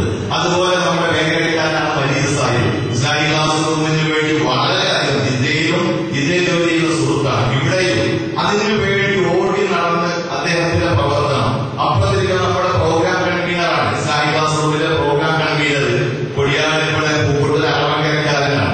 അദ്ദേഹം അടുത്ത കാലത്താണ് ഇസ്ലാമിക് പ്രസ്ഥാനത്തേക്ക് വന്നിട്ടുള്ളത്. വന്നപ്പോൾ തന്നെ ചില അന്ധവിശ്വാസത്തിൽപ്പെട്ട പ്രസ്ഥാനത്തിലേക്ക് പോയി. അവിടെ നിന്ന് യഥാർത്ഥ കഴിഞ്ഞുപോയ മഹാന്മാരായ പണ്ഡിതന്മാർ പ്രബോധനം ചെയ്ത ശൈലി സ്വീകരിച്ചുകൊണ്ടിരിക്കുന്ന മുജാഹിദ് പ്രസ്ഥാനത്തിലേക്ക് വന്നത് നമ്മുടെ ക്ലാസ് റൂം മുഖേനയാണ്. എത്ര മനുഷ്യന്മാരുണ്ടോ ഇപ്പൊ സജീവമായിട്ട് നമ്മുടെ ക്ലാസ് റൂമിൽ സജീവരായിക്കൊണ്ടിരിക്കുന്ന ഒരുപാട് ആൾക്കാരുണ്ട്. അവര് മുമ്പ് ഖുറാഫാത്തിന്റെ വക്താക്കളായി നടന്നവർ നമ്മുടെ ക്ലാസ് റൂമിന്റെ പ്രവർത്തനങ്ങൾ കൊണ്ട് ശക്തമായ നിലപാടാണ് സ്വീകരിക്കുന്നത്. ഇപ്പോ നമ്മുടെ നാട്ടിലൊക്കെ ഒരു പരിപാടി സംഘടിക്കുമ്പോൾ നമ്മുടെ നേതൃത്വം തന്നെ പറയുന്നുണ്ട്, ആവേശമില്ലാത്ത തണുപ്പന്മാരായ കുറച്ച് പ്രവർത്തകർ അങ്ങനെ ആയിക്കൊണ്ടിരിക്കുന്നു. പക്ഷെ നേരെ മറിച്ച് ഇസ്ലാമിക് ക്ലാസ് റൂമിന്റെ ഓരോ പ്രവർത്തകനും ആവേശമുള്ള പ്രവർത്തനമാണ് നടത്തിക്കൊണ്ടിരിക്കുന്നത്. എന്തിനും ആരെങ്കിലും ഖുറാഫാത്തുമായി നമ്മോട് സംവദിക്കാൻ വരികയാണെങ്കിൽ നമുക്ക് കാര്യങ്ങൾ നല്ലതെന്ന് പറഞ്ഞു കൊടുക്കുന്നുണ്ട്. നമ്മൾ ഈ ക്ലാസ് റൂമിന്റെ ഭാഗമായി ഞാൻ നേരത്തെ പറഞ്ഞല്ലോ, ഓൺലൈൻ മദ്രസ. പ്രവാസികളായ ആൾക്കാരുടെ 2ാം ക്ലാസ് 3, 4 ക്ലാസ് മദ്രസയിൽ പഠിച്ചിട്ട് ഗൾഫ് രാജ്യത്ത് വന്നിട്ട് അവർ ജോലിയിലാണ്. ദീനിന്റെ അടിസ്ഥാനപരമായ ഒരുപാട് കാര്യങ്ങൾ അറിയാത്തവരുണ്ട്. അവർക്ക് നമ്മുടെ മദ്രസയിലുള്ള പേരുണ്ടല്ലോ, അമലിയാത്ത്, ദീനിയാത്ത്, അഖീദാത്ത് പറഞ്ഞ പുസ്തകം മുമ്പ് പഠിച്ചിരുന്നേ. എന്നതുപോലെ വിശ്വാസകാരൻ, താരീഖ്, ചരിത്രം, അമലിയാത്ത്, കർമ്മശാസ്ത്രം ഓൺലൈനായിട്ട് ആർക്കും പങ്കാളികളാം. ഇവിടെ ഇരിക്കുന്ന നിങ്ങൾക്ക് പോലും വീട്ടിൽ ഇന്റർനെറ്റ് ഉണ്ടെങ്കിൽ പങ്കാളികളാകാം. എല്ലാ ദിവസവും രാവിലെ നമ്മുടെ സഹോദരിമാർ വനിതാ സെഷൻ എന്ന് പറഞ്ഞ സെഷൻ തന്നെ ഉണ്ട്. അതിൽ ഒരുപാട് വനിതകൾ ക്ലാസ് എടുത്തുകൊണ്ടിരിക്കുന്നു. നിങ്ങൾ നോക്കുക, അന്ധവിശ്വാസം നമ്മളിങ്ങനെയൊക്കെ നമ്മളപ്പോ വിചാരിക്ക ഒരുപാട് കാര്യങ്ങളൊക്കെ ആയി കാര്യങ്ങളൊക്കെ വളരെ ഉഷാറായി. സംഗതി അങ്ങനെയല്ല. മുജാഹിദിന്റെ പ്രവർത്തനം ഒരു ഭാഗം നടക്കുമ്പോൾ അന്ധവിശ്വാസം മറ്റൊരു ഭാഗത്ത് നിന്ന് വല്ലാതെ കത്തിക്കാളിക്കൊണ്ടിരിക്കുകയാണ്. ബഹുമാനായ ഹുസൈൻ മഹ്മൂദ് സാഹിബിന്റെ പ്രഭാഷണം കുറച്ച് മുമ്പ് കേട്ടു, സീരിയൽ കേട്ടതാണ്. അപ്പൊ അതിൽ അദ്ദേഹം പറയുന്നുണ്ട്, ഈ 13ന്റെ നിർഭാഗ്യം പറഞ്ഞിട്ട്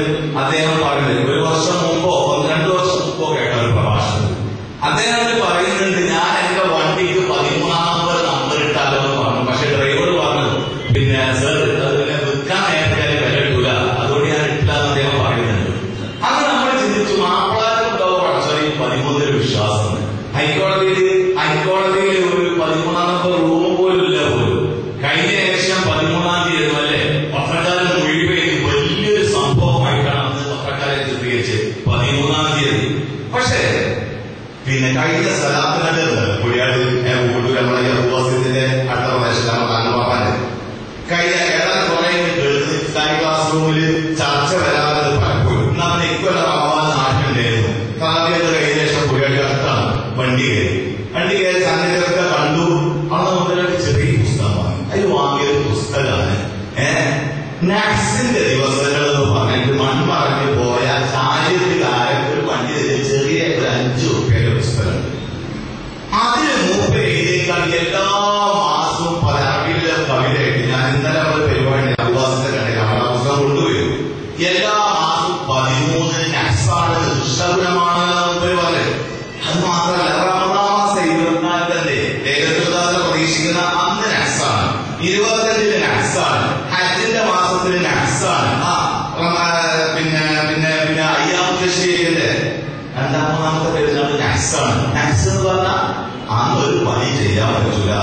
നോക്കൂ നിങ്ങൾ എത്രയാണ് മതത്തിനെ മാറ്റിമറിക്കപ്പെട്ടത്.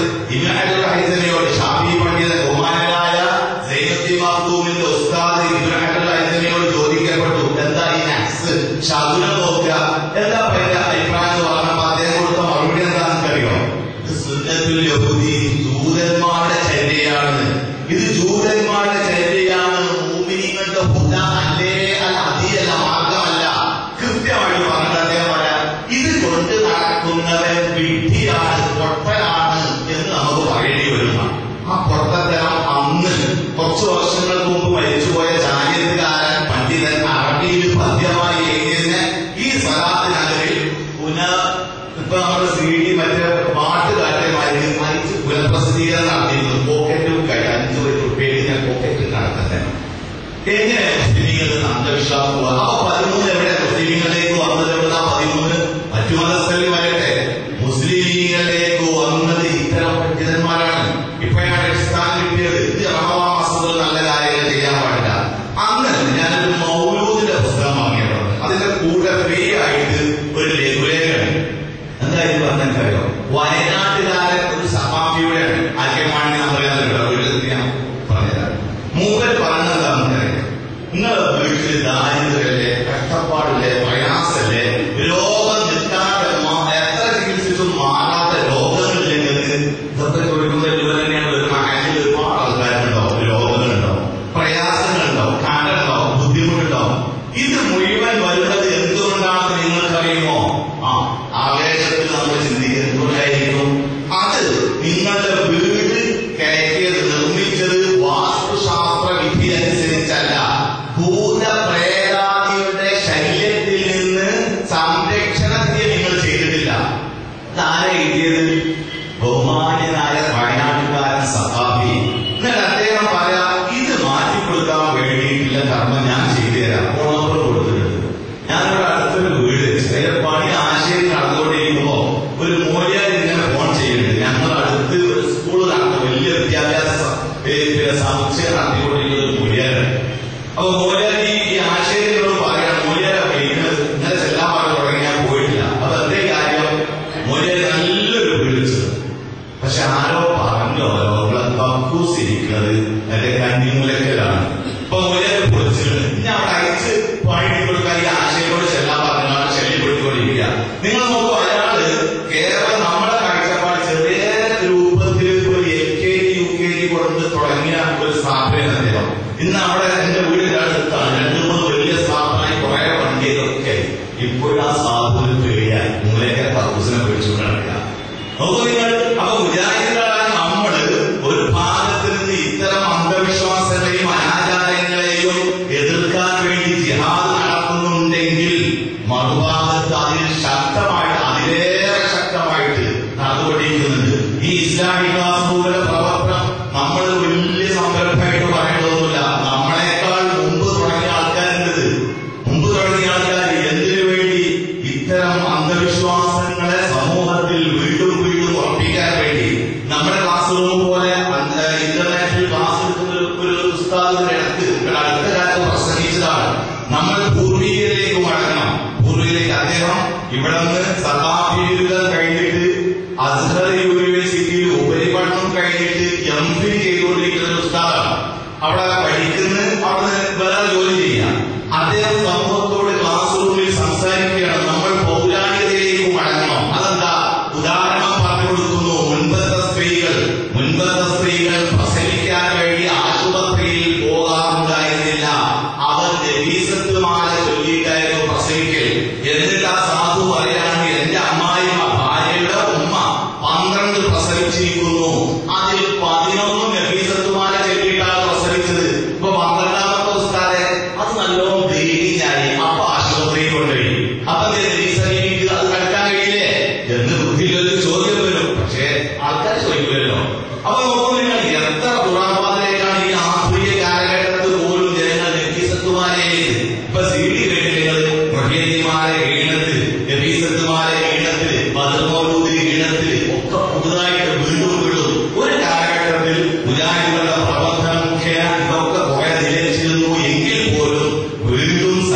സംരംഭം തുടങ്ങിയിട്ടുള്ളത് അതിന്റെ ഒരു വിപുലീകരണമാണ് ഇപ്പൊ നമ്മൾ ഇറക്കിയ CD.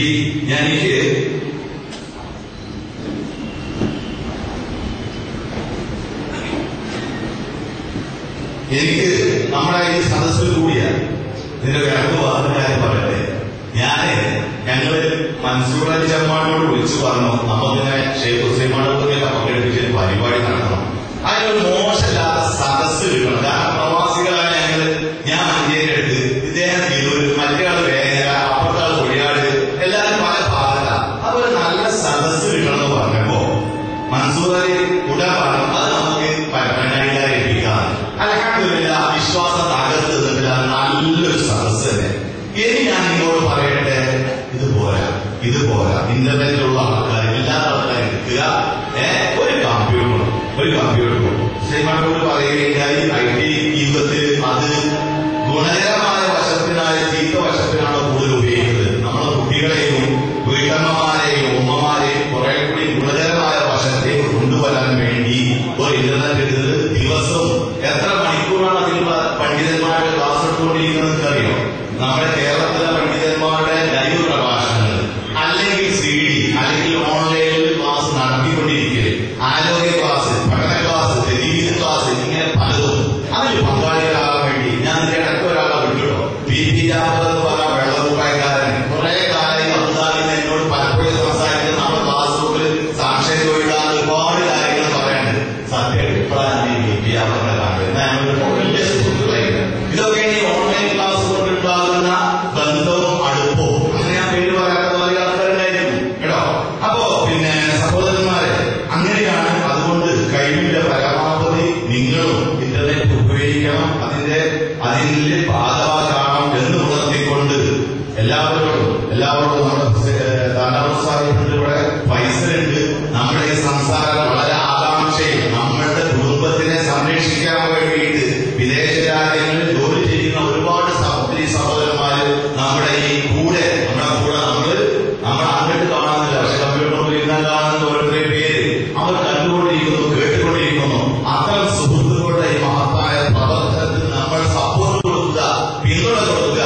ഓരോ ഇസ്ലാമി പ്രവർത്തനം, കേരള ഇസ്ലാമി ക്ലാസ് റൂമിന്റെ ഓരോ ഇസ്ലാമി പ്രവർത്തനം ജ്വലിക്കുന്ന ജ്വലിക്കുന്ന തണുപ്പനല്ല, അങ്ങോട്ട് വിഷമം അങ്ങോട്ട് പോകുന്ന ആൾക്കാരല്ല. നമുക്ക് വലിയൊരു കുഴപ്പമാണ് ഈ മടിയുടെ സുഖം. നമ്മൾ എപ്പോഴാണ് പഠിച്ചത്? പ്രസ്ഥാനം പിളർന്നതിന് ശേഷം കുറെ ആൾക്കാർ മടിയന്മാരും ഇങ്ങനെ ഉണ്ടായിപ്പോയി. അതൊക്കെ മതി എന്നുള്ളതാണ്. അതിനൊരു മാറ്റമാണ് ഇസ്ലാമിക് ക്ലാസ് റൂം. നിങ്ങളെല്ലാവരുടെയും പിന്തുണയും പ്രാർത്ഥനയും ഞങ്ങൾ പ്രതീക്ഷിച്ചുകൊണ്ടിരിക്കുന്നുണ്ട്. സഹകരിക്കുക. അല്ലാഹു സുബ്ഹാനഹു വ തആല നമ്മുടെ സാലിഹായ പ്രവർത്തനങ്ങളെ സ്വീകരിക്കുമാറാവട്ടെ. നമ്മുടെ ഇത്തരം പ്രവർത്തനങ്ങളെ കൊണ്ട് നമ്മളിൽ നിന്ന് വന്നു പോകുന്ന തെറ്റുകൾ അല്ലാഹു നമുക്ക് മാപ്പാക്കി തരുമാറാവട്ടെ. ബഹുമാനായ കേന്ദ്രം വെസ്റ്റ് ജില്ലാ ജനറൽ സെക്രട്ടറി ഉബൈദുള്ള ഖാനോട് ആശംസാ പ്രസംഗം നടത്താൻ ക്ഷണിച്ചുകൊള്ളുന്നു. അതിനുശേഷം പരിസ്ഥിതിയും അതോടൊപ്പം നന്ദി പറഞ്ഞുകൊണ്ട് നമ്മുടെ പരിപാടി ഇപ്പോൾ അതിമതിരിന് മുമ്പുള്ള സെഷൻ നിർത്തുന്നതാണ്. അദ്ദേഹത്തെ ആദരപൂർവ്വം ക്ഷണിച്ചുള്ള ശ്രമം.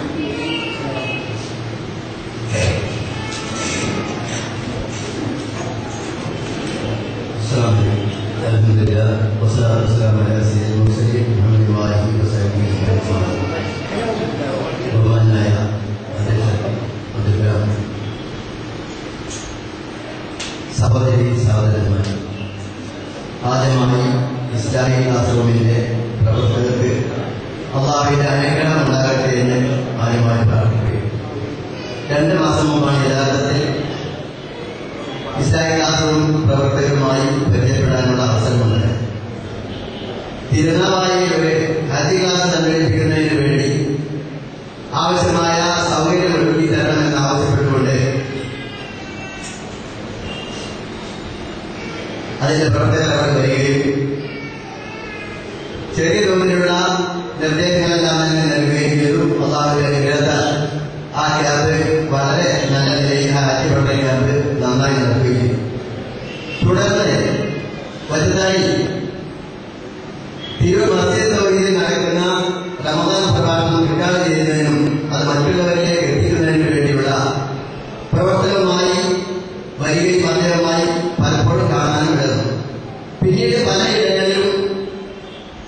പ്രവർത്തനവുമായി അതുപോലെ തന്നെ ഇസ്ലാമിക പ്രവർത്തന മേഖലയിൽ തങ്ങളെ കൊണ്ട് എല്ലാം ചെയ്യാൻ കഴിയും എന്ന് കണ്ടെത്തി അത് മറ്റുള്ളവർക്ക് എത്തിക്കുന്ന കാര്യത്തിൽ വളരെ സജീവമായി മുന്നേറിക്കൊണ്ടിരിക്കുന്ന ഒരു വിഭാഗമായി ഇസ്ലാമിക ക്ലാസ് റൂം പ്രവർത്തകരെ കാണുകയാണ്.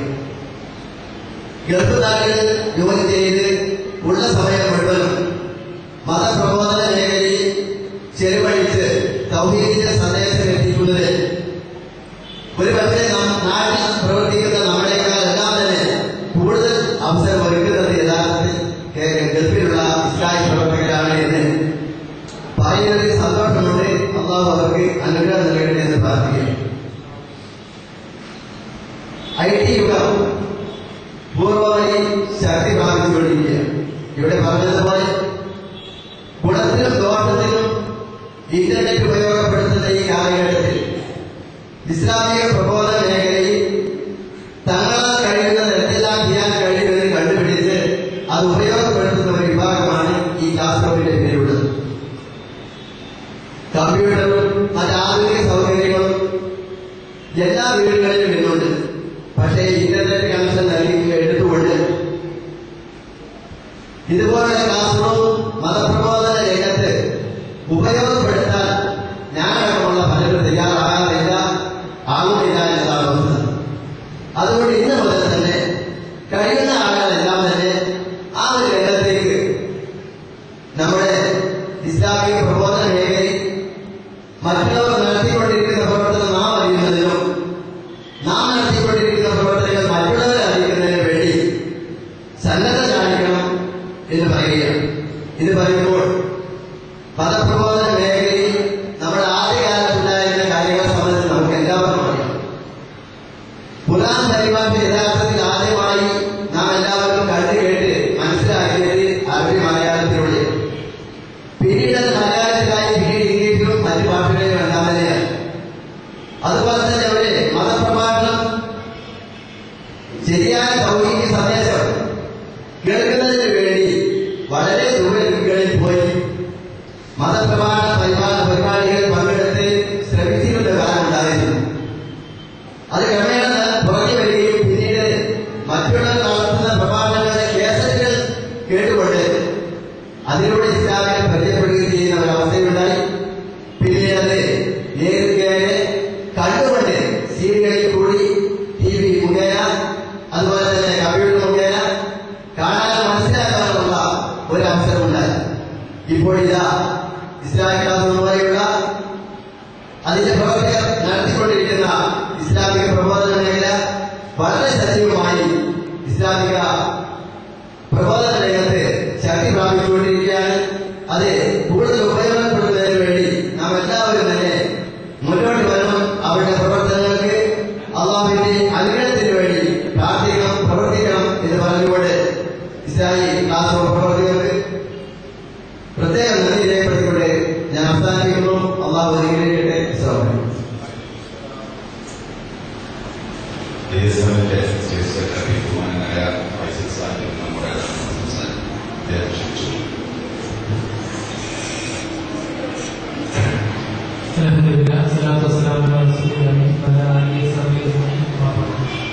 പ്രിയപ്പെട്ട രക്ഷിതാക്കളെ, ഇസ്ലാമിക സുഹൃത്തുക്കളെ, ഇസ്ലാമിക ക്ലാസ് റൂമിന്റെ സജീവരായ പ്രവർത്തകർ, ആദ്യമേ ISMന്റെ സംസ്ഥാന കമ്മിറ്റിയുടെയും അതിന്റെ എല്ലാ ശാഖാ മേഖലാ ജില്ലാ ഘടകങ്ങളുടെയും ഒക്കെ ആശംസകൾ ഈ പരിപാടിക്ക് നേരുകയാണ്. ഇവിടെ നമ്മൾ പലപ്പോഴും പത്രങ്ങളിലൂടെ വായിച്ചതുപോലെ തുനീഷ്യ എന്ന് പറയുന്ന രാജ്യത്തിൽ നിന്ന് ഉയർന്ന മുല്ലപ്പൂ വിപ്ലവം അങ്ങനെ സഞ്ചരിച്ച് ഈജിപ്ത് വഴി അറേബ്യൻ നാടുകളിലേക്കും ഇന്ത്യയിലേക്കും ഒക്കെ എത്തി പരന്ന് പന്തലിച്ചങ്ങനെ പോയിക്കൊണ്ടിരിക്കുന്നത് നമ്മൾ വായിച്ച് മനസ്സിലാക്കിയതാണ്. ഈ വിപ്ലവത്തിന്റെ പിറകിൽ വലിയ വലിയ ഭരണാധികാരികൾ, ഏകാധിപതികൾ, സ്വേച്ഛാധിപതികളൊക്കെ സിംഹാസനത്തിൽ നിന്ന് തകർത്ത് താഴെയിടാൻ, സാധാരണക്കാരായ ജനങ്ങളെ റോഡുകളിലേക്ക് ഇറക്കാൻ സാധിച്ചത് ഏതാനും നോട്ടീസുകൾ കൈമാറിയതുകൊണ്ടോ പൊതുപ്രഭാഷണങ്ങൾ കൊണ്ടോ അല്ല. അത് ഇന്റർനെറ്റിലൂടെയുള്ള വിവിധ സന്ദേശങ്ങൾ കൈമാറുന്നതിലൂടെയാണ് നമ്മൾ പത്രങ്ങളിലൂടെ വായിച്ചിട്ടുണ്ട്. പിന്നെ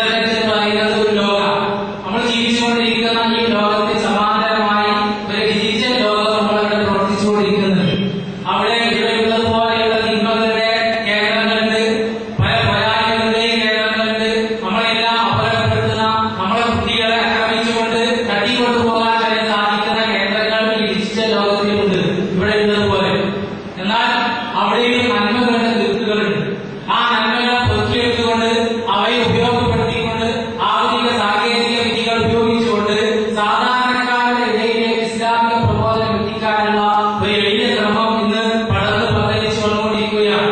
നമ്മുടെ എല്ലാവരുടെയും പിന്തുണ ഉണ്ടായി കഴിഞ്ഞാൽ അതിനെ നമുക്ക് വളർത്തി വലുതാക്കാൻ സാധിക്കും. നമ്മൾ മനസ്സിലാക്കേണ്ടതുണ്ട്, നമ്മുടെ ശാലകളിൽ നമ്മളൊരു പൊതുപ്രഭാഷണം നടത്തിയാൽ ആ പരിപാടിയിലേക്ക് വരാൻ നമ്മുടെ ഒരു ഈ പ്രസ്ഥാനത്തിൽപ്പെട്ട അല്ലെങ്കിൽ ആ കുടുംബത്തിൽ ജനിച്ചു വളർന്നിട്ടുള്ള ഒരു വ്യക്തിക്ക് വരാൻ മടിയാണ്. കാരണം മറ്റുള്ള ആളുകൾ കണ്ടാൽ ഇവനൊരു വിചാരിയായി പോയി എന്നുള്ളൊരു ലേഖനം വരുമോ എന്നുള്ളതുകൊണ്ട് വരാതെ നിൽക്കുന്നു. നമ്മൾ പലപ്പോഴായ വീടുകളിൽ പോയി ക്ഷണിക്കാറുണ്ട്, വരാൻ സാധിക്കുന്നില്ല. ഒരു മുഖാമുഖ പരിപാടി, ഒരു ചോദ്യോത്തര പരിപാടി നമുക്ക് പൊതുസ്ഥലങ്ങളിൽ നടത്താൻ ചെയ്യാം. അത് കഴിയാതെ തകർത്ത് കച്ചറയാക്കി പോലീസുകാരോട് പൊട്ടിപ്പിക്കുന്ന രീതിയിലുള്ള പ്രവർത്തനങ്ങൾ മറുഭാഗത്തു നിന്നുണ്ടാവും. ഇത്തരത്തിലുള്ള സാഹചര്യങ്ങൾ ഉണ്ടാകുമ്പോൾ ആരെയും പേടിക്കാതെ ആർക്കും സ്വകാര്യമായി തന്നെ റൂമിലിരുന്നുകൊണ്ട് പങ്കെടുക്കാൻ സാധിക്കുന്ന രൂപത്തിലുള്ള മുഖാമുഖ പരിപാടികൾ, ചോദ്യോത്തര പരിപാടികൾ, പൊതുപ്രസംഗങ്ങൾ ഒക്കെ സംഘടിപ്പിക്കാൻ സാധിക്കുന്ന വളരെ സാധ്യതകളുള്ള ഒരു മേഖലയാണ് ഇന്റർനെറ്റും അതുപോലെ നമ്മൾ നടത്തിക്കൊണ്ടിരിക്കുന്ന ഇസ്ലാമിക് ക്ലാസും റേഡിയോ ഇസ്ലാം തുടങ്ങിയ മേഖലകൾ. നമ്മൾ മനസ്സിലാക്കണം, ഇത് ഐഡിയകളെ പോലെയുള്ള കേന്ദ്രങ്ങളെ പോലെയുള്ള സംഘടനകൾ മനസ്സിലാക്കിയതുകൊണ്ട് തന്നെ ഈ ഐ ടി വിഭാഗത്തെ സംഘടനയിലേക്ക് സംഘടനാവൽക്കരിച്ചുകൊണ്ട് മർക്കസ് സേവ കേന്ദ്രമാക്കിയിട്ട് ഇതിന്റെ എല്ലാം ഒരു കോർഡിനേഷൻ കേരള ഇസ്ലാമി എന്ന് പറഞ്ഞിട്ട് വന്നുകൊണ്ടിരിക്കുന്നുണ്ട്. അത് നിങ്ങൾക്ക് മനസ്സിലാക്കിയിട്ടുണ്ടാവും. കേരള നേതൃത്വ മുജാഹിദിന്റെ മെമ്പർഷിപ്പ് ഫോറങ്ങൾ നിങ്ങളുടെ കയ്യെത്തിയപ്പോൾ പരമാവധി രേഖകൾ ശേഖരിച്ചു. ഈ പരമാവധി ചരിത്രങ്ങൾ ശേഖരിക്കാൻ പോവുകയാണ്. അങ്ങനെ കേരളത്തിലെ ഇസ്ലാമി ചലനങ്ങളുടെ അതിന്റെ തുടക്കം മുതൽ ഇപ്പോൾ എത്തിയിരിക്കുന്ന എല്ലാ അവസ്ഥകളുടെയും ചരിത്രങ്ങളും അതിന്റെ വിപ്ലവങ്ങളും ഒക്കെ ശേഖരിച്ചിട്ട് എല്ലാം ഡിജിറ്റൽ വരിലേക്ക് വരും. ഒരു കീ അമർത്തി കഴിഞ്ഞാൽ കേരളത്തിലെ ഇസ്ലാമി സമൂഹത്തിന്റെ എല്ലാ തുടിപ്പും എല്ലാ വിപ്ലവവും എല്ലാ നിലപ്പും എല്ലാം മനസ്സിലാക്കുന്ന രീതിയിൽ മുഴുവൻ വിവരങ്ങളും ആളുകൾക്ക് മനസ്സിലാക്കാനും പഠിക്കാനൊക്കെ സാധിക്കുന്ന രൂപത്തിൽ ഡിജിറ്റലൈസ് ചെയ്തുകൊണ്ട് കമ്പ്യൂട്ടറിലൂടെ ലഭ്യമാക്കാനുള്ള പ്രവർത്തനങ്ങൾ നടന്നുകൊണ്ടിരിക്കുന്നുണ്ട്. അതിനൊക്കെ തുടക്കം കുറിക്കാൻ, അതിനൊക്കെ കാരണക്കാരാവാൻ, അതിനൊക്കെ ഈ സംഘടനയെ നയിക്കാനൊക്കെ പ്രേരിപ്പിക്കാൻ ഇസ്ലാമിക് ക്ലാസ് റൂമിന്റെ പ്രവർത്തനത്തിന് സാധിച്ചിട്ടുണ്ട് എന്നുള്ളത് വലിയൊരു കാര്യമാണ് നമ്മൾ മനസ്സിലാക്കുക. ഈ രീതിയിലാണ് മുന്നോട്ട് കൊണ്ടുപോയിക്കൊണ്ടിരിക്കുന്നത്. ഇങ്ങനെ നമ്മൾ പ്രവർത്തനം വ്യാപിച്ചുകൊണ്ട് പോകും. ഏതായാലും ഞാനിത് അവസാനിപ്പിക്കുകയാണ്. നമുക്ക് വൈകിയതിനു ശേഷം വളരെ പ്രധാനപ്പെട്ട ചില കാര്യങ്ങൾ നമുക്ക് പഠിപ്പിച്ചു തരുന്നുണ്ട്.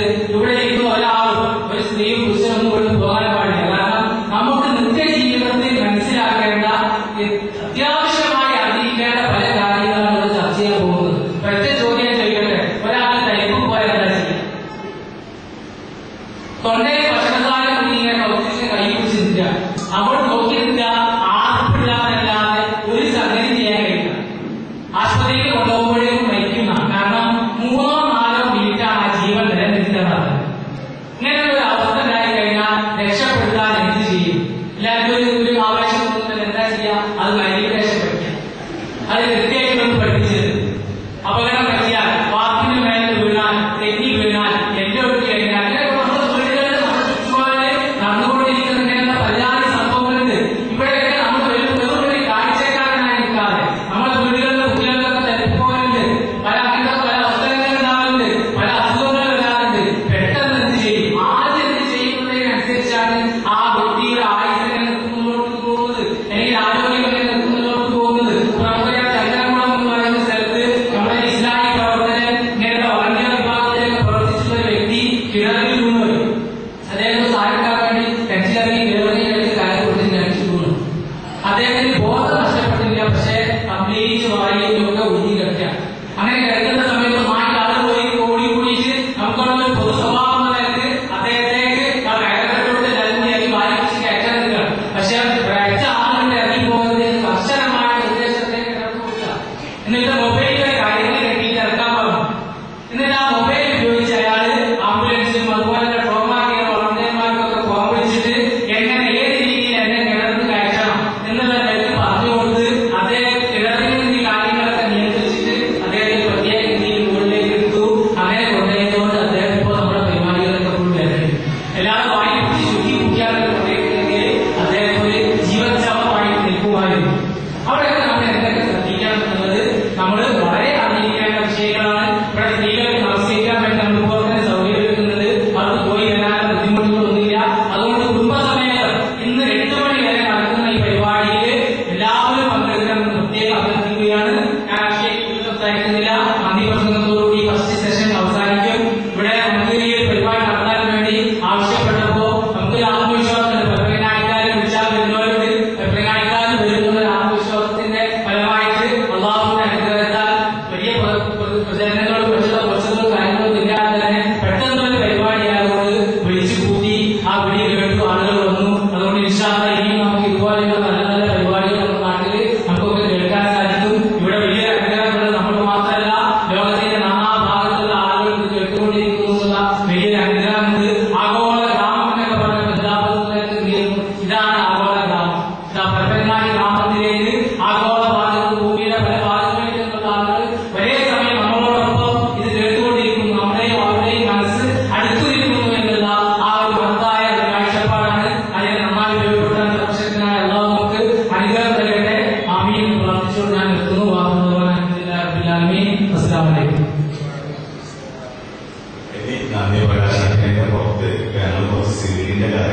എല്ലാവരും കൂടി വന്നാൽ തരാൻ പറ്റില്ല.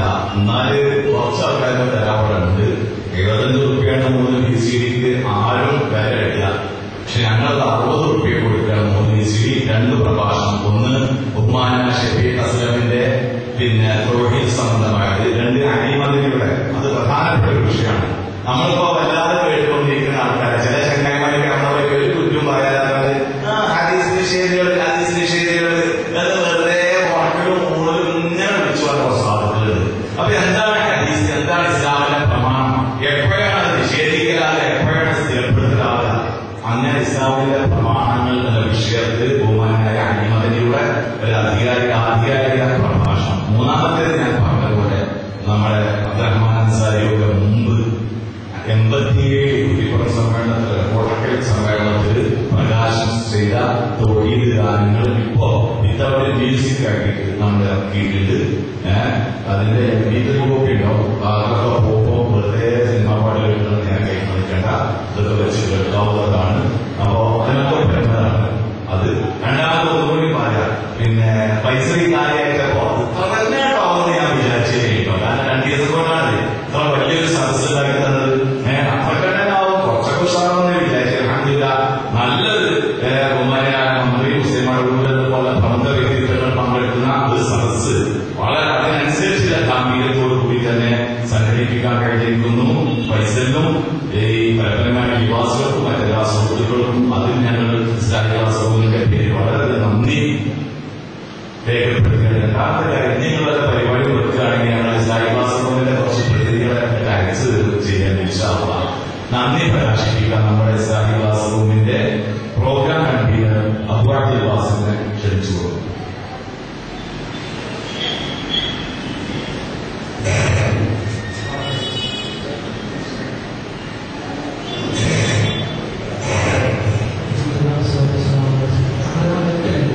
ഒരു കാര്യം പറയാനുള്ളത്, നാളെ നിങ്ങൾ കൊണ്ട് കുടുങ്ങിയത് അതുകൊണ്ട് ഒറ്റ വാക്ക് പറയുന്നതെന്താണെന്ന് വെച്ചാൽ നിങ്ങളെ ഇന്റർനെറ്റ് എടുക്കണം, വീട്ടിലത് സ്ഥാപിക്കണം എന്നൊക്കെ പറഞ്ഞ് ഇവിടുന്ന് പോയാൽ നിങ്ങൾ നാളെ ചെയ്യും എന്നൊക്കെ കുഴപ്പമാണ്. പക്ഷെ അതിന് ദൂഷ്യ വശങ്ങളുണ്ട്. എല്ലാവരും നല്ല വശമുണ്ട്, ചീത്ത വശം. നിങ്ങളുടെ പ്രായപൂർത്തിയായ മക്കൾ, ടീനേജിലുള്ള മക്കൾ എല്ലാം അവർക്ക് ഇന്ന് ഒരു അട്രാക്ഷനാണ് പറഞ്ഞത്. അപ്പോൾ അതുണ്ടാവും, അവർ എല്ലാ മേഖലയിലേക്ക് കടന്നു പോകും. അത് കടന്നു പോകാതിരിക്കാൻ നിങ്ങളുടെ സിസ്റ്റം ഒരു പബ്ലിക് പ്ലേസിൽ, അതായത് നിങ്ങളുടെ ഡൈനിങ് റൂമിൽ നിങ്ങൾ ചെന്നാൽ കാണാവുന്ന ഒരു മോണിറ്റർ വെച്ചിട്ട് വീക്ഷിക്കുന്ന തരത്തിലാകാം അത് സ്ഥാപിക്കാൻ. ഒരിക്കലും നിങ്ങൾ ബെഡ്റൂമോ മക്കളുടെ പ്രൈവറ്റ് ബെഡ്റൂമോ സ്ഥാപിക്കാൻ ഒരു കാരണവശാലും നിങ്ങൾ അനുവദിക്കരുത്. അത് വലിയൊരു വിപത്തിലേക്ക് നമ്മൾ നയിക്കും. ആ ഒരു കാരണം നിങ്ങൾ ഉൾപ്പെടുത്താതെ വിദ്യാഭ്യാസ സന്ദർഭങ്ങൾ നിങ്ങൾ വേണമെന്ന് പറഞ്ഞിട്ട് നിങ്ങളെ കൊണ്ട് ഞങ്ങൾ കുടുങ്ങി എന്നൊരു അവസ്ഥ പഠിപ്പിക്കരുത് എന്ന് കരുതിയിട്ടാണ് ഇത് വളരെ തയ്യാറായിട്ടാണ് എല്ലാവരും ശ്രദ്ധിക്കണം എന്ന് ഓർമ്മപ്പെടുത്തുന്നത്. നമ്മുടെ ഈ പരിപാടിയിൽ സ്വാഗത ഭാഷണം നടത്തിയ നമ്മുടെ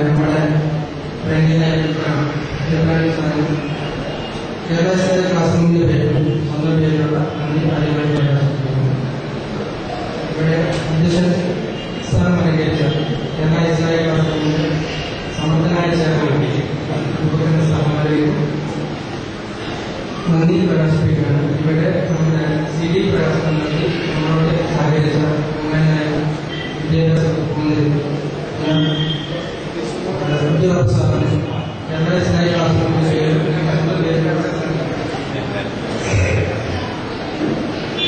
നമ്മളോട് പല നല്ല കാര്യങ്ങളും പറഞ്ഞാൽ ഒരു നല്ല ശൈലിയിൽ ക്ലാസ്സിലെടുക്കാൻ നിങ്ങൾ ഉത്പാദിപ്പിക്കാൻ കഴിയുന്ന ഓൾ ഇന്ത്യ ഇസ്ലാമിക ജനറൽ സെക്രട്ടറി പ്രൊഫസർ സാർ അദ്ദേഹത്തിന് കേരള ഇസ്ലാമിക ക്ലാസ് റൂമിന്റെ പേരിലുള്ള പ്രകാശിപ്പിക്കുന്നു. ഇവിടെ സംസാരിച്ച